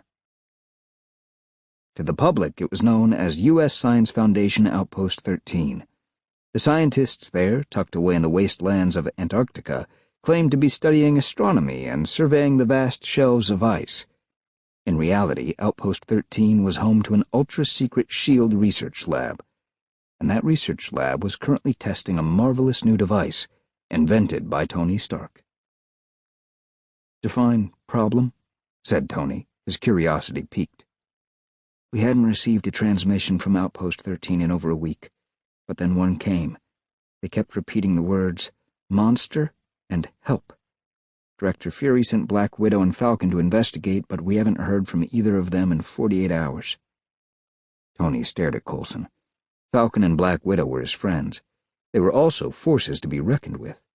Now they were missing. "I'll go," said Tony. "I can get there faster than anyone." "Not just you. You and Captain America. You'll rendezvous with Steve Rogers at approximately—" Before Coulson could finish, Tony headed toward the parking lot where a Stark Industries vehicle waited. As Coulson picked up his pace in pursuit, Tony opened the trunk of the shiny red car. "I hear you, Coulson," said Tony without looking back. "You have really loud shoes." "Mr. Stark, it's vital that you combine your efforts with Captain America," said Coulson as he approached. "This is more than one Avenger can handle, even you. We sent both Black Widow and Falcon, two of S.H.I.E.L.D.'s best, and now they're MIA. You'll need Rogers on this." Coulson shifted his feet uncomfortably. "Maybe even the Hulk." Without warning, various pieces of metal flew from the trunk toward Tony, attaching themselves to his hands and feet. Within seconds, Tony was encased in a nearly impervious suit of armor. "The research being conducted at Outpost 13, if it should fall into the wrong hands," said Coulson. He glared at Stark, as if he knew exactly what the genius inventor would say. "I know all about the research, Coulson. They're using my technology, and if Widow, Falcon, or anyone else is hurt because of me, it's my job to make things right." Where there once stood a billionaire inventor, now stood the invincible Iron Man. As the armor powered up, Tony's mind raced. Years before, he had become Iron Man when he realized Stark Industries' technology could be used to hurt others. He had since dedicated his life to helping humanity, and now he was faced with a situation where all his efforts could be undone. "Mr. Stark, wait!" yelled Coulson, but his plea was ignored. "The right hands will make sure the wrong hands don't get away with anything. Tell your boss not to worry. It's nothing Iron Man can't handle." With that, he activated his boot jets and blasted into the night sky. Chapter 2. It took Tony a little under 6 hours flight time to reach snowy Antarctica. He surveyed the desolate surroundings via his helmet's heads-up display and asked Jarvis to give him the lowdown on the area. Temperature, 0 degrees Fahrenheit. Atmospheric conditions, currently snowing. Expected snowfall, 6 inches. Barometer holding "Jarvis," said Tony, "scratch the weatherman bit. How about we start with signs of life?" A brief humming followed, and Jarvis spoke once more. "Approximately 3.2 miles southwest. Multiple heartbeats detected." Black Widow, Falcon, the scientists, and what else? "Life forms unknown. I'm receiving significant signal interference," finished Jarvis. "Don't tell me," Tony continued. "It's the night of the living snowman, right?" "Impossible. It is currently 4 p.m., local time, and snowmen are not living entities," Jarvis answered. Ignoring his armor's operating system, Tony activated his boot jets and unleashed a chemical thrust that propelled him into the air. He used his hand repulsors to stabilize and took off in the direction Jarvis had indicated. The heavy snowfall made flying by sight nearly impossible, but his armor's navigation systems quickly took over. Tony zeroed in on a small clearing where the burnt remains of a rectangular building with portholes placed every few feet stood on scorched stilts. Outpost 13. Tony's armored boots crunched through the snow as he approached the main entrance to the outpost. A chill crept up Tony's spine, and it wasn't from the cold. No smoke, thought Tony. This fire happened at least a day ago. Immediately, his thoughts went to Black Widow and Falcon. Without the proper gear, surviving the harsh Antarctic environment even an hour is a challenge, let alone 2 days. As Tony approached Outpost 13, his audio sensors picked up a sound, distant and muffled tapping, gaining speed and getting louder. Some things, slamming into the metal interior walls with tremendous force. Suddenly, the door flung off its hinges, and 3 large sled dogs burst from the entrance to Outpost 13. The canines barked aggressively and bared their fangs. Their eyes glowed, a sinister deep red. "Whoa, nice doggies," said Tony, holding his palms out toward the canines. Roll over. Fetch." Where's a stick when you need one? He thought, moving forward. Before he could take another step, one of the dogs jumped and slammed into his armor, knocking him down. Tony scrambled to his feet as another dog smashed his helmet with its giant front paws. Then the remaining dog started vibrating and shaking, and one of its large forepaws morphed into a long tentacle. The appendage wrapped around Tony's right arm and squeezed the armor so tightly that it started to bow and bend under the pressure. "I don't have dogs, but they don't usually have tentacles, right, Jarvis?" asked Tony. "Affirmative, sir."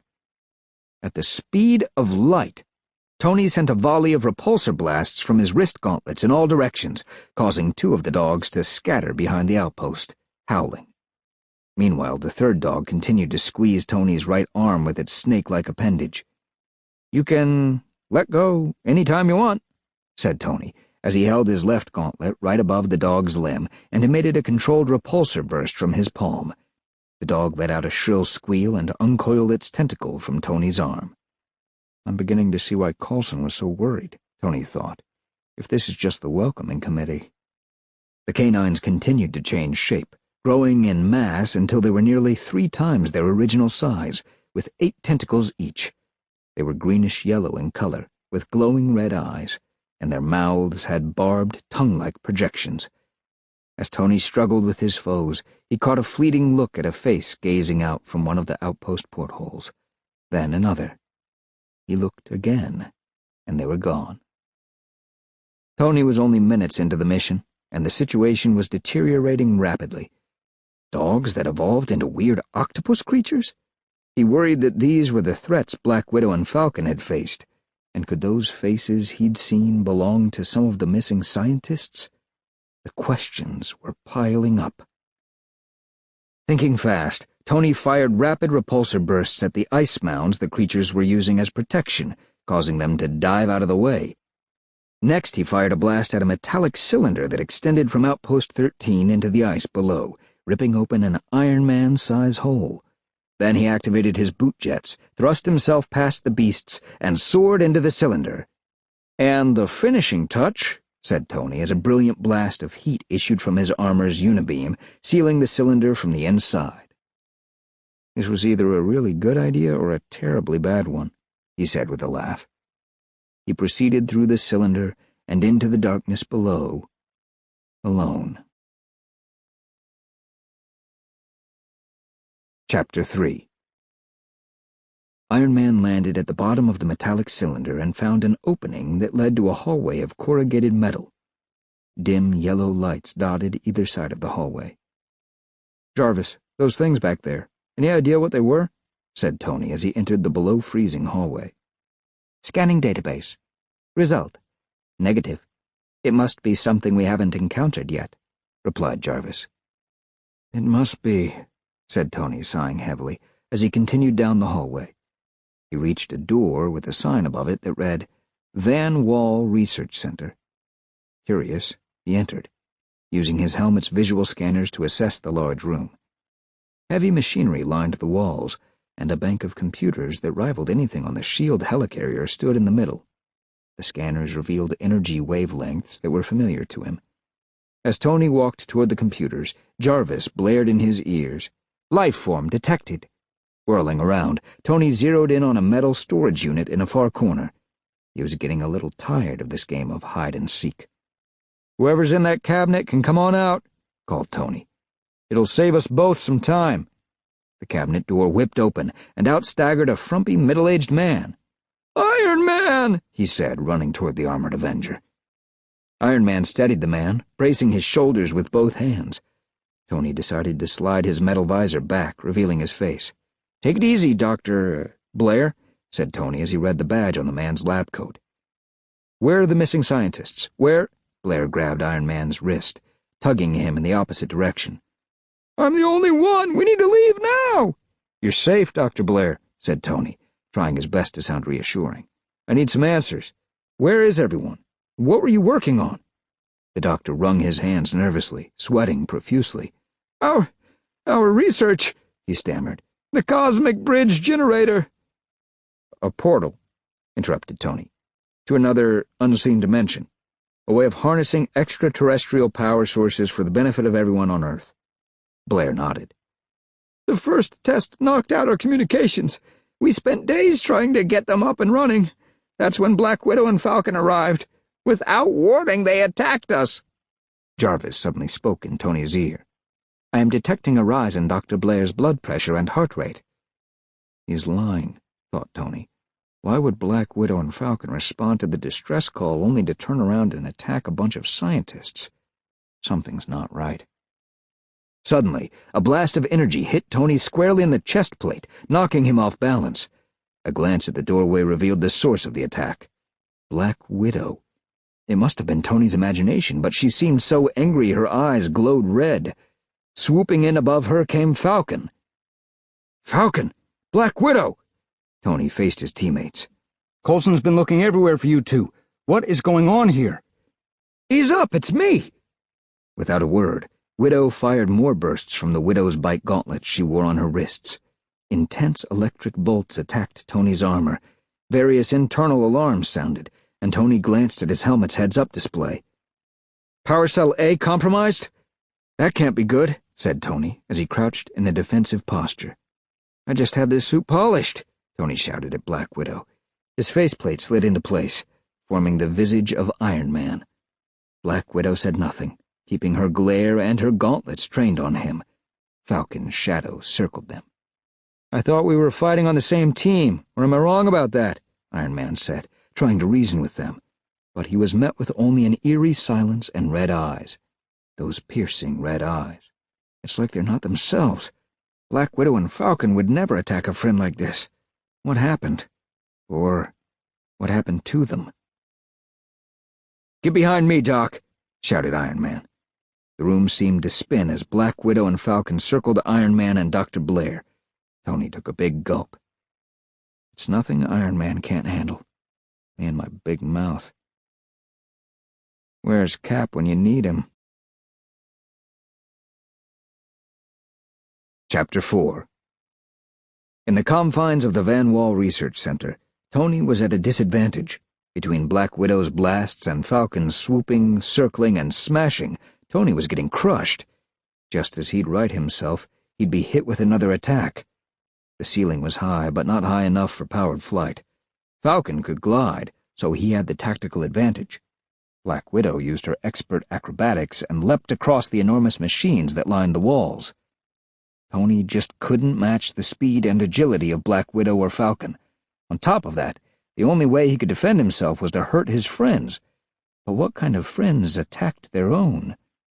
"Multiple life forms detected," declared Jarvis, distracting Tony for a moment. Which was all Falcon needed to swoop down and grab Iron Man. Falcon flung Tony into a solid granite wall. Then came the sound of something hurtling through the air, followed by metal hitting metal. Tony looked up to see a familiar red, white, and blue uniform standing before him. Captain America. Black Widow and Falcon turned their combined gaze on Cap. Cap adjusted the shield on his left arm, deflecting one of Widow's blasts. "I was supposed to catch a ride with you," Cap said. "I was just on my way to pick you up," Tony said with a sigh of relief. "I'm glad to see you found Black Widow and Falcon. They just don't look too glad to see you. Did you find the scientists?" "Negative," Tony answered. "Not sure if you noticed, but I've been a little busy fighting our friends." "Point taken," replied Cap. Falcon and Black Widow charged toward them. Cap used his mighty shield to block the two and send them flying. "Those two seem very interested in this," said Cap, motioning to a circular framework at the center of the room. Inside the framework was a large gateway, big enough to fit the Hulk, surrounded by a series of metal beams that protruded at odd angles. Within the gateway was a swirl of light against dark, color against black. It looked like the universe itself was contained there. "Oh no, it's the cosmic bridge generator," Tony said. "I invented it." "They haven't taken their eyes off it," said Cap. Eyes, thought Tony. Eyes, that's it. Cap, you notice something off about Widow and Falcon? He asked. The Sentinel of Liberty stood his ground, deflecting Widow's attack while taking note of everything around him. It was a skill honed in combat from his days battling Red Skull and Hydra to his time fighting alongside the mighty Avengers. "Their eyes," Cap answered with authority. "They're red." "Good guess," said Tony. "I owe you shawarma when we're back in New York. Now I've got a hunch." Without skipping a beat, Captain America extended his right arm with incredible force, throwing his shield directly at Falcon's hard-light wings. "Play your hunch," he called. "I'll draw their fire." "Help!" Thump. "Help!" Thump. "Help!" That's when Tony heard it. A distant thumping, mixed in with what sounded like moans or cries for help. The scientists? Maybe I did see their faces before. They must be nearby. While Captain America fought, Iron Man moved to the metal gateway in the middle of the room. Tony flipped up the cuff on his right gauntlet to access a touchpad. Moving his index finger along the pad, he hacked into the generator's controls. Tony was now in command of the machine. It glowed purple, then green, and finally red, crackling with orbs of black energy. "Hey, bad teammates! Over here!" shouted Iron Man, waving at Black Widow and Falcon. The generator pulsed, red light illuminating everything in the room. Bathed in the light, Black Widow and Falcon cringed, their shapes shifting, then returning to normal. The red light glowed stronger and stronger, and its effect on Black Widow and Falcon grew stronger too. Without warning, Iron Man zapped Black Widow and Falcon with his repulsors, knocking them in front of the cosmic bridge generator. In a flash, they both vanished from view. "Did we just lose Black Widow and Falcon? Again?" Cap said, shaking his head. "Fury won't like this. What's going on, Tony?" Iron Man looked at Cap, then at the generator. He had gambled with the lives of people he had known for years. If he was right, then everything would be fine. But what if I was wrong, he thought. What if I made a mistake? What if I have lost Black Widow and Falcon? Forever. Chapter 5. The cosmic bridge generator quivered and hummed, its crimson glow permeating everything around it. Captain America ducked behind his shield, eyes closed tightly. Even then he could see the brilliant red light coming from the generator. Tony lowered polarized lenses over the eye ports on his helmet. He couldn't escape the otherworldly red, either.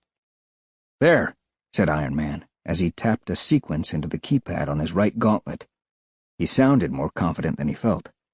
Just as quickly as it had started, the generator powered down. The quivering and humming stopped, and the red glow faded. Raising the polarized lenses inside his helmet, Tony looked toward the generator. Standing before it were two figures. What if I just made everything worse? "Anyone get the license plate of that truck?" asked Falcon, rubbing his head. Beside him stood Black Widow.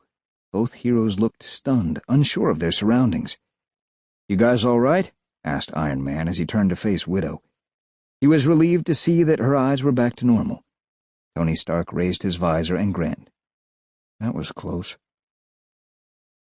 "I'm fine, Tony," answered Widow.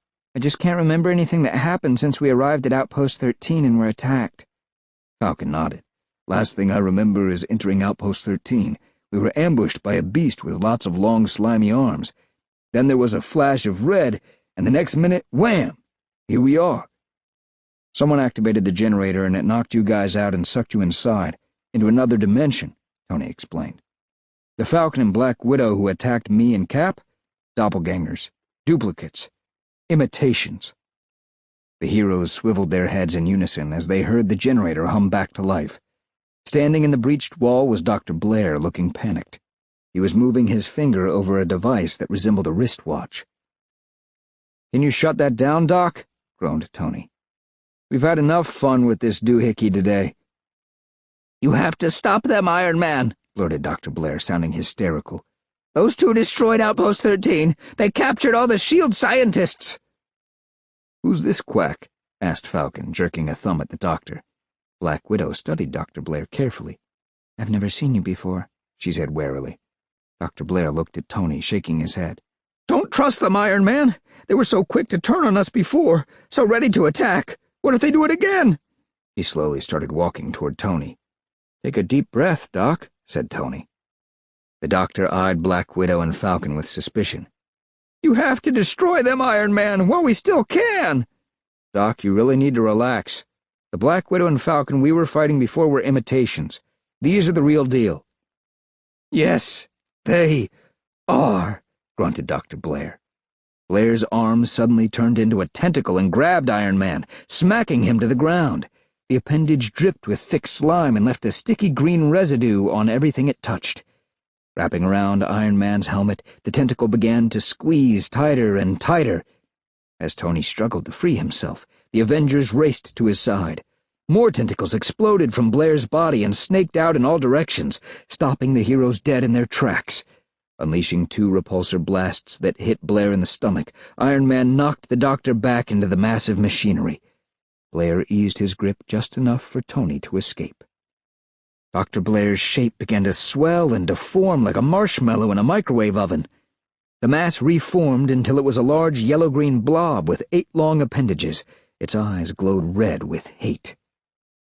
"That's something you don't see every day," said Falcon. The creature unleashed 2 arms at Black Widow, trying to wrap them around her wrists. But her lightning-fast reflexes kicked in, and she fired off several shots from her Widow's bite gauntlets.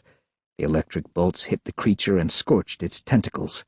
The beast lashed out once more, this time at Captain America. In one fluid motion, Cap hurled his shield at the creature's head, and then hit the ground in a somersault, ducking below its 8 limbs. Cap came out of the roll and firmly planted his fist in its face. The pulsating mass towered over the Avengers and spoke with venom. "I am not of this world." Tony walked closer to the creature as the other Avengers closed in behind him, ready for battle. The cosmic bridge generator hummed. "This," began Tony, nodding toward the apparatus, "is pretty important to you, huh?" The twisted shape spat out its barbed tongue in disgust. "You'll have no answer from me, human." Its raspy voice made Tony's flesh crawl.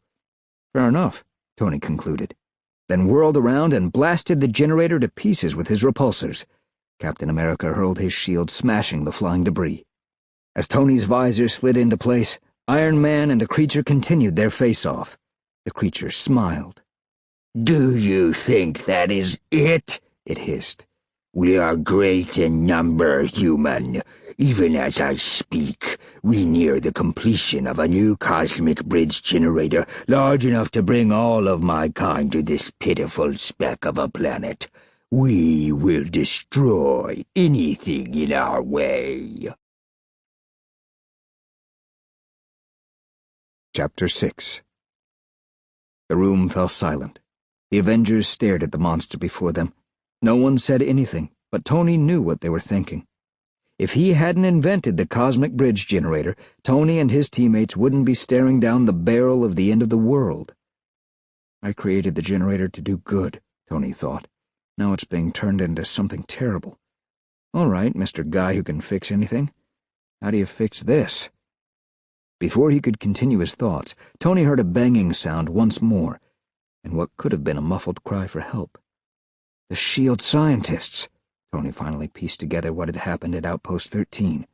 These creatures must have captured the scientists and kept them around in case anything went wrong with the generator. They're here somewhere.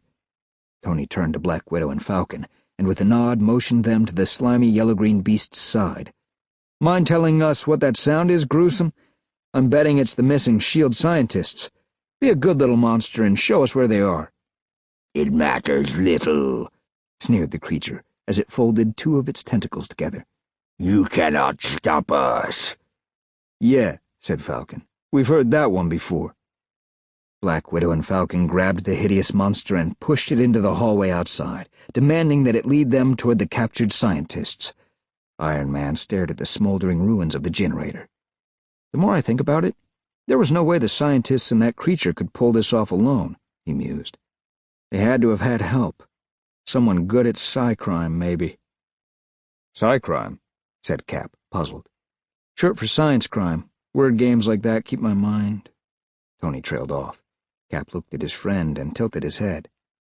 What is it? Word games. HPT. Opening new doors. Elton Tragior. Tony chattered, his words all jumbled. I was at this super boring charity party tonight thrown by Elton Tragior. What if that's an anagram? Rearrange the letters in Elton Tragior, and you get another name. George Tarleton. George Tarleton, as in... Cap and Iron Man looked at each other and spoke in unison. MODOK. By the time Iron Man and Captain America caught up with Black Widow and Falcon, the two heroes had found and freed the missing S.H.I.E.L.D. scientists. Two of the scientists, Agent MacReady and Agent Childs, were prepping a cryo-containment unit to hold the creature.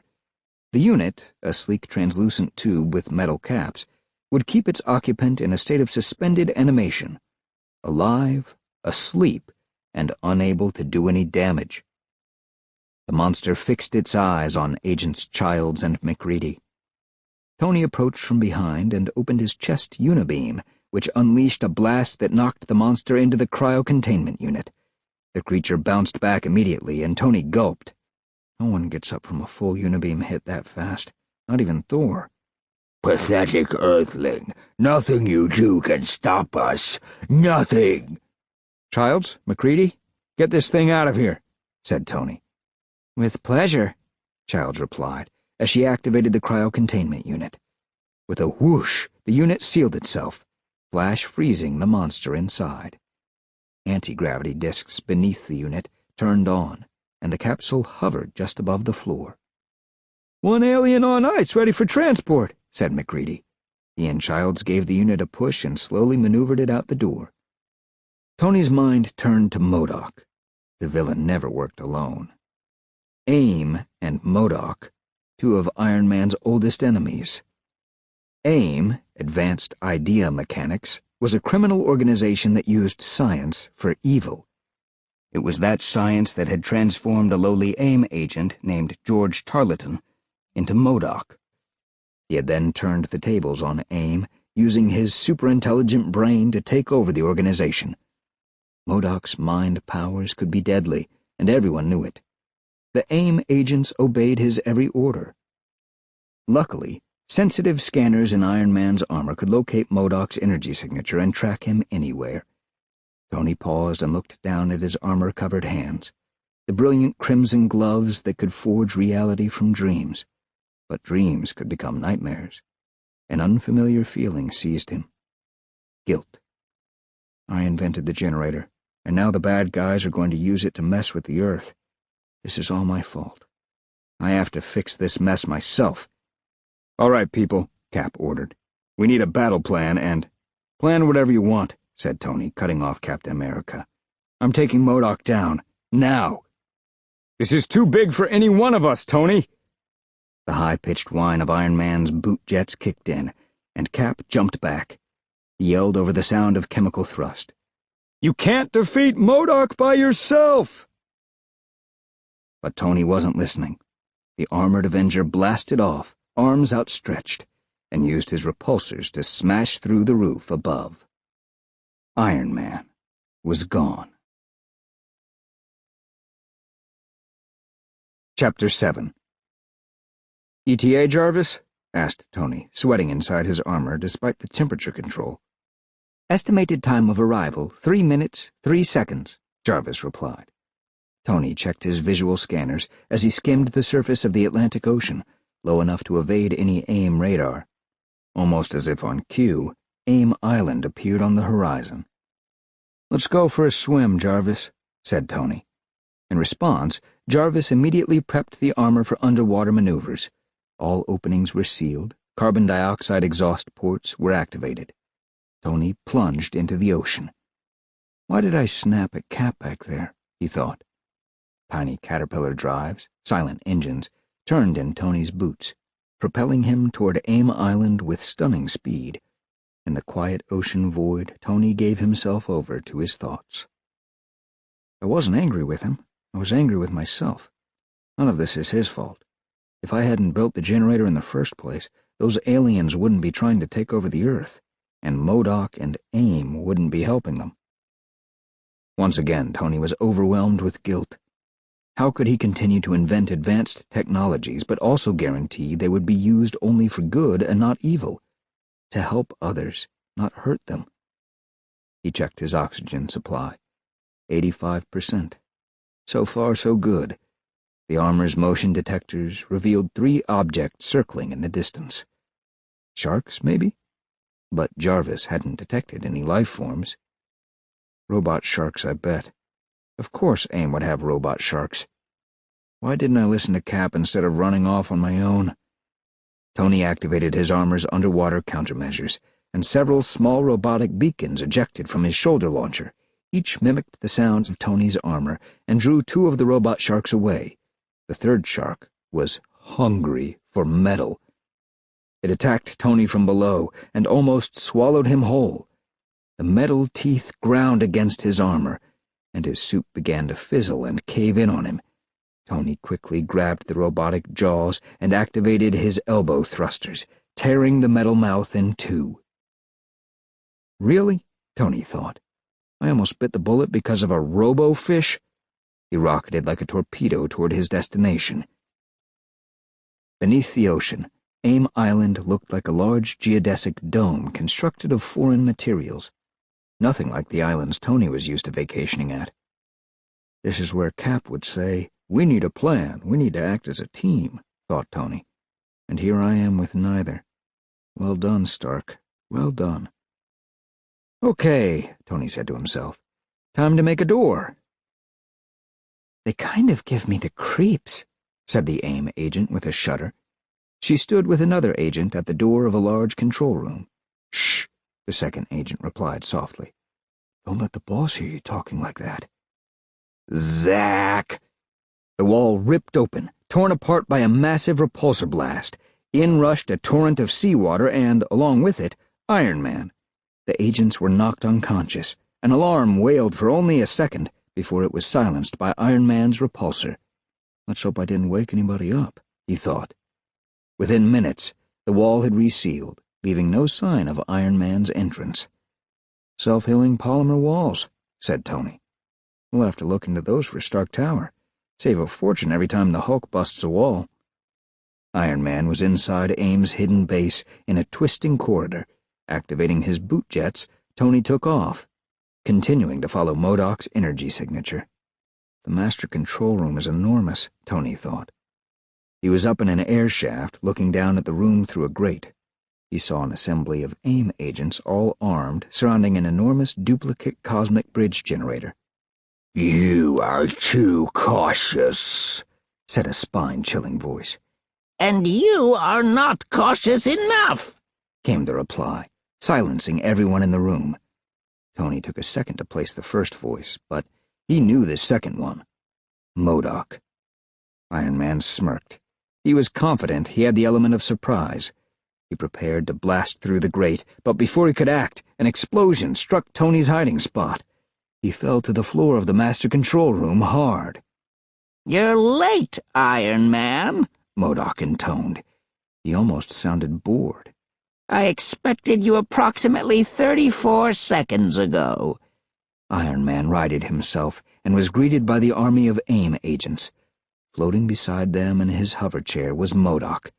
His head was impossibly huge and his limbs tiny, almost useless.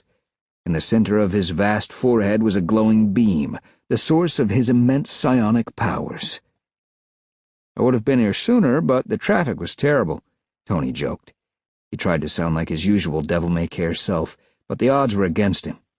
Things didn't look good for one lone Iron Man. MODOK ignored Iron Man and hovered over to the generator's control panels. Iron Man saw the familiar yellow-green blobs, their many arms reaching, grabbing, constructing. This new cosmic bridge generator dwarfed the one Tony had destroyed at Outpost 13. "That thing looks big enough to, I don't know, bring a whole planet of slimy, scummy creatures to Earth," said Tony. Channeling as much power as he could to his repulsors, he unleashed a barrage of devastating blasts at the generator. Well, they should have been devastating. Unlike the generator at Outpost 13, this one was unaffected by his repulsors. One of the beasts let out a bitter laugh, then slowly shuffled its mass toward Iron Man. Its writhing arms shot out and grabbed Tony by the neck. Then, without warning, it dropped him and began to change shape. Its features slowly morphed, going from altogether alien to a little more familiar. 2 arms, 2 legs, tall, elongated facial features, almost human. Something Tony had seen years before. "Phantoms?" said Tony in disbelief. Back when the Avengers had first joined together to fight evil, he had encountered a strange being who called himself the Space Phantom. He could change his shape to mimic almost anyone or anything. He imitated the different members of the Avengers, pitting the heroes against one another. "Yes, that is what your kind call us," snarled the alien, its voice practically dripping with slime. "Our own world has become inhospitable, but your world, your Earth, will make a glorious new home, once you and your miserable kind have been displaced." "Slow down, Sloppy Joe. What about all the nice people who already live here?" Tony asked. The AIM agents began to circle Iron Man. Tony's audio sensors detected the sound of their weapons heating up. "The Phantoms shall first replace all those humans in positions of power," MODOK explained. "Your cosmic bridge generator will transport the Phantoms here and send their human counterparts to their destroyed home world." That explains why they needed the generator. Every time a Phantom imitates someone, that person is sent to the Phantom's world. But when a Phantom changes its shape again, the person returns. They would need some other method to send people away permanently. Like the generator. "And what's in it for you and AIM?" Tony asked MODOK. MODOK threw Tony a look of annoyance. "Is it not obvious? I desire complete control of this world. With the Phantoms, that goal is within my grasp." Tony had heard enough. He ordered Jarvis to switch all energy reserves to his repulsors. But just as he was about to unleash all the force he could muster, he was struck by the AIM agents. They fired at once, encasing him in a field of hard light. Then Jarvis came online with more bad news. Power now operating at reserve levels. MODOK and the Phantoms closed in on Tony. He struggled against the onslaught, but he could still hear Cap's words echoing in his head. "This is too big for any one of us, Tony." Chapter 8. The heads-up display inside Tony Stark's helmet was full of alarms, warnings, and worse. Systems were malfunctioning. Circuits were overloading. Tony knew his armor was crashing. "You delay the inevitable," muttered MODOK, who hadn't even bothered to join the fight. The AIM agents' new weapons were doing a good job of destroying Iron Man's armor all on their own, and the Space Phantom smirked at Tony all the while, confident that soon his comrades would begin their takeover of Earth. "Jarvis, reroute all remaining power to the Unibeam," shouted Tony. "Remaining power rerouted," said Jarvis. "Good. Stand by to detonate Unibeam on my mark." Then it happened, so fast that neither MODOK, the Phantoms, nor the AIM agents could process it. Tony ejected himself from the Iron Man armor and threw himself across the room, clear of the hard light bubble and away from his foes. The armor remained inside the bubble, and the unibeam exploded with pent-up energy, shattering its hard-light prison and bathing the room in a shockwave that floored everyone and everything. A dazed Tony Stark was the only one who had seen the explosion coming, and even he was surprised. Who knew it would work that well, thought Tony. He had deduced that the hard light bubble was keyed to his armor, and his armor only, so ejecting himself from the armor effectively freed him, and by rerouting all the power to his unibeam, Tony overloaded the armor, causing it to self-destruct. He had bought himself precious time, but at a price. He was now armorless, Tony Stark, alone against the evil of AIM. "An impressive gambit, Stark," said MODOK as the smoke cleared. "But you are still here without your mighty Iron Man armor. Surely a man as smart as you knows when to admit defeat." Tony crouched behind a rack in the corner of the room. I may not have my armor, but I'm still Tony Stark, he thought.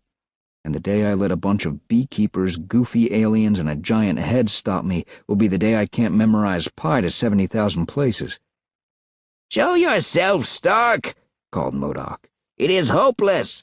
Surrender now, and I promise you a slow, agonizing death." "That all sounds great, MODOK," Tony yelled. "It's a tempting offer, but I'll pass." Tony was in trouble, and he knew it. If only he had listened to Cap. And that's when he heard it. A distant rumbling. The rumbling got louder and louder. Everything in the room began to shake. Tiles fell from the ceiling and pillars toppled. Behind MODOK, the wall burst in a great explosion. Standing in the ruin was a large, brutish figure, dripping wet, fists clenched. Through gritted teeth, the green-skinned monster snarled, "Puny wall." Chapter 9. "Hulk!" yelled Tony. The giant looked at Tony and grimaced, or maybe it was a smile. It was kind of hard to tell. "Smash!" The Hulk ran head-on into the sea of AIM agents, their weapons blazing. The Hulk shrugged and tossed agents left and right. One landed next to Tony. "Enough!" commanded MODOK, and his voice seemed to fill every part of the room. A beam of light issued from his headband, blasting the Hulk in the face. The Hulk roared in anger, then collapsed to the ground, holding his head. A phantom turned toward the cosmic bridge generator. It moved its fingers over the watch on its wrist, and the generator came to life. It glowed red, and creepy humanoid shapes began to emerge from within. More phantoms. "Good to see you guys," said Tony, as the phantoms advanced toward him. "Who are you talking to, human?" asked a phantom as it morphed its arm into a tentacle and wrapped it around Tony. Tony gasped. "Over there," the phantom sneered. "What are ye?" Then caught Captain America's shield in the face and lost its grip on Tony. "We didn't follow you all the way from Antarctica to let one of those things get you," said Cap as Falcon and Black Widow took the fight to AIM. Tony smiled at his teammates. "I'm one lucky shellhead," he thought. "Lucky to have friends who've always got my back." "Never mind that," replied Tony. "These aliens plan on using this generator to invade our world." "So let's blow it to pieces," said Black Widow, knocking an AIM agent to the ground. "Tried it. It's made out of some kind of material that isn't blow-upable." "Is that even a word?" asked Falcon, punching an AIM agent through the helmet. Cap smiled at Tony. "So if force alone won't do it, what will?" "Teamwork," offered Tony. "We can start by helping the Hulk. Can you take out MODOK's Psybeam?" After assessing the situation, Captain America had only to look at Falcon. With the speed of his namesake, Falcon swooped in from above, raking one of his hard-light wings against MODOK's face. His attack against the Hulk cut short. MODOK found himself face-to-face with Falcon's fury. The AIM agents scrambled to aid their fallen leader, but they had their own problem in the form of Black Widow. Like a one-woman wrecking crew, she tore through the agents. Using all the martial arts prowess at her command, Widow attacked relentlessly, never slowing. "Cap, I know how we can stop these guys, but I'm going to need your help," said Tony. The two raced toward their green-skinned teammate. "That's what friends are for," said Cap. Cap and Tony were cut off from the Hulk. A line of phantoms formed between them, shape-shifting into gruesome monsters. They looked like dinosaurs gone horribly wrong. Sharp talons, fangs, spiked tails, and long, sinewy limbs. The creatures let loose an unearthly sound and continued to close in on the heroes. "Puny monsters!" growled the Hulk, smashing his enormous fists into the ground and sending the creatures flying. "Can you keep these things busy, Hulk?" asked Tony. The Hulk grunted, grabbing one of the phantoms by its tail. He whirled it around his head, then let go. "So that's a yes," said Tony. "Come with me, Cap." Captain America ran alongside Tony as they slid to a stop at the base of the generator. Tony shook his head.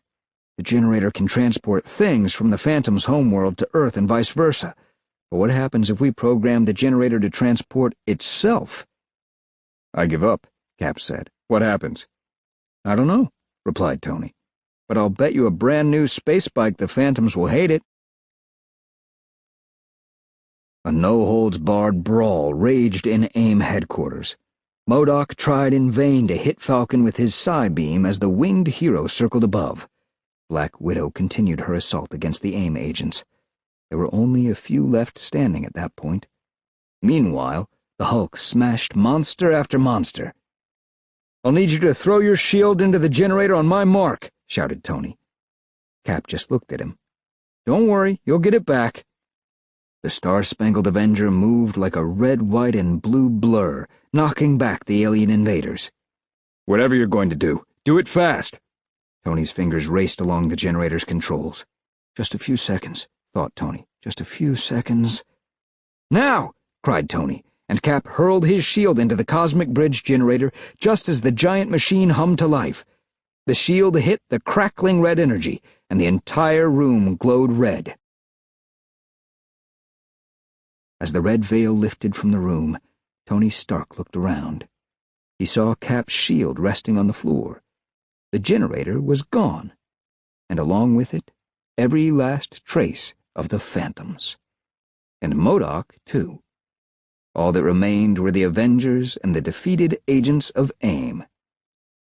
"Well, what do you know?" Tony said. "It worked." "What did you do?" asked Cap, picking up his shield. "I used your vibranium shield to reflect the generator's energies on itself," Tony explained.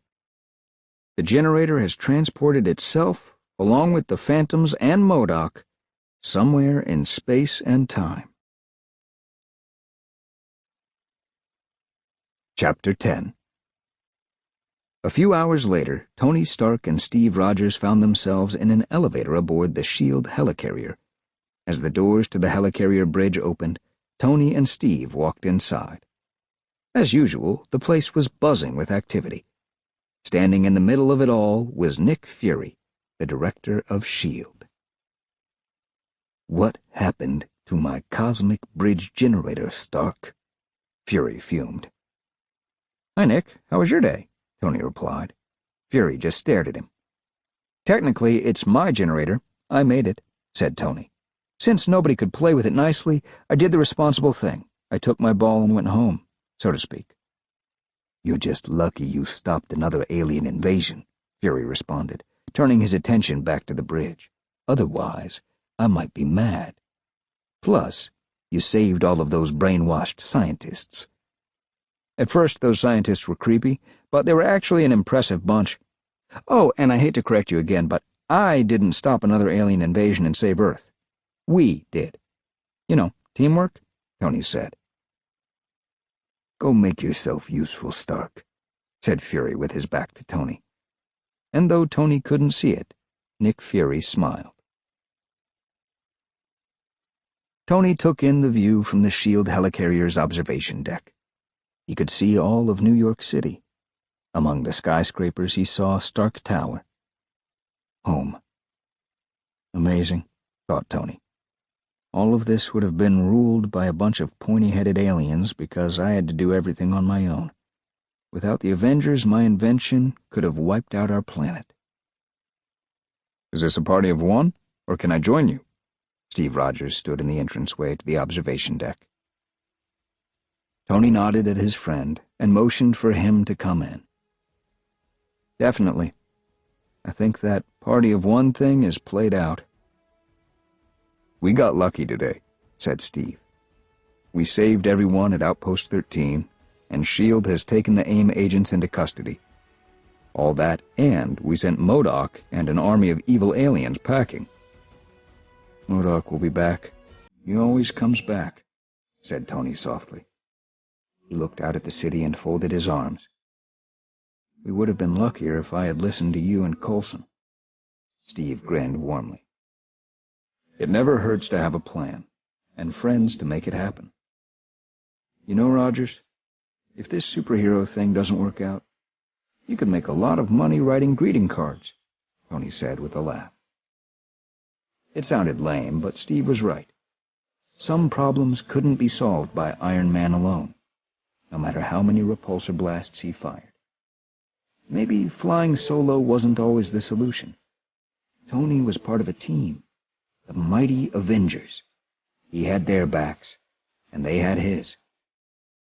There just might be something to this teamwork thing, he thought. Motioning with his thumb toward the door, Steve said, Come on. You owe me shawarma and a new space bike.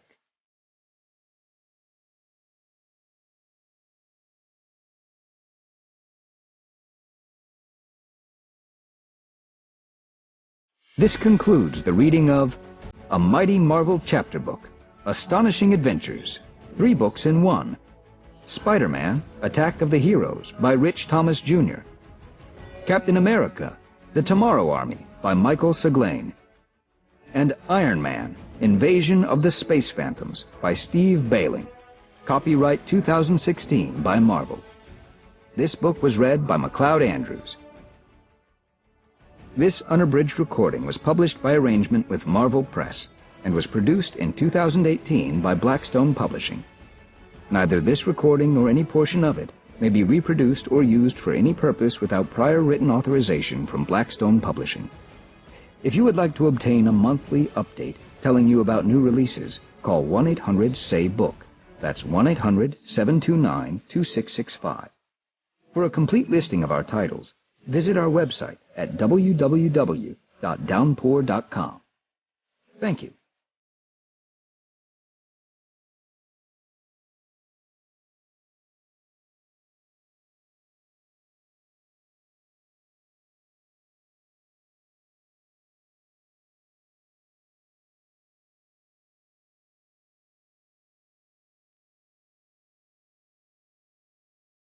Audible hopes you have enjoyed this program.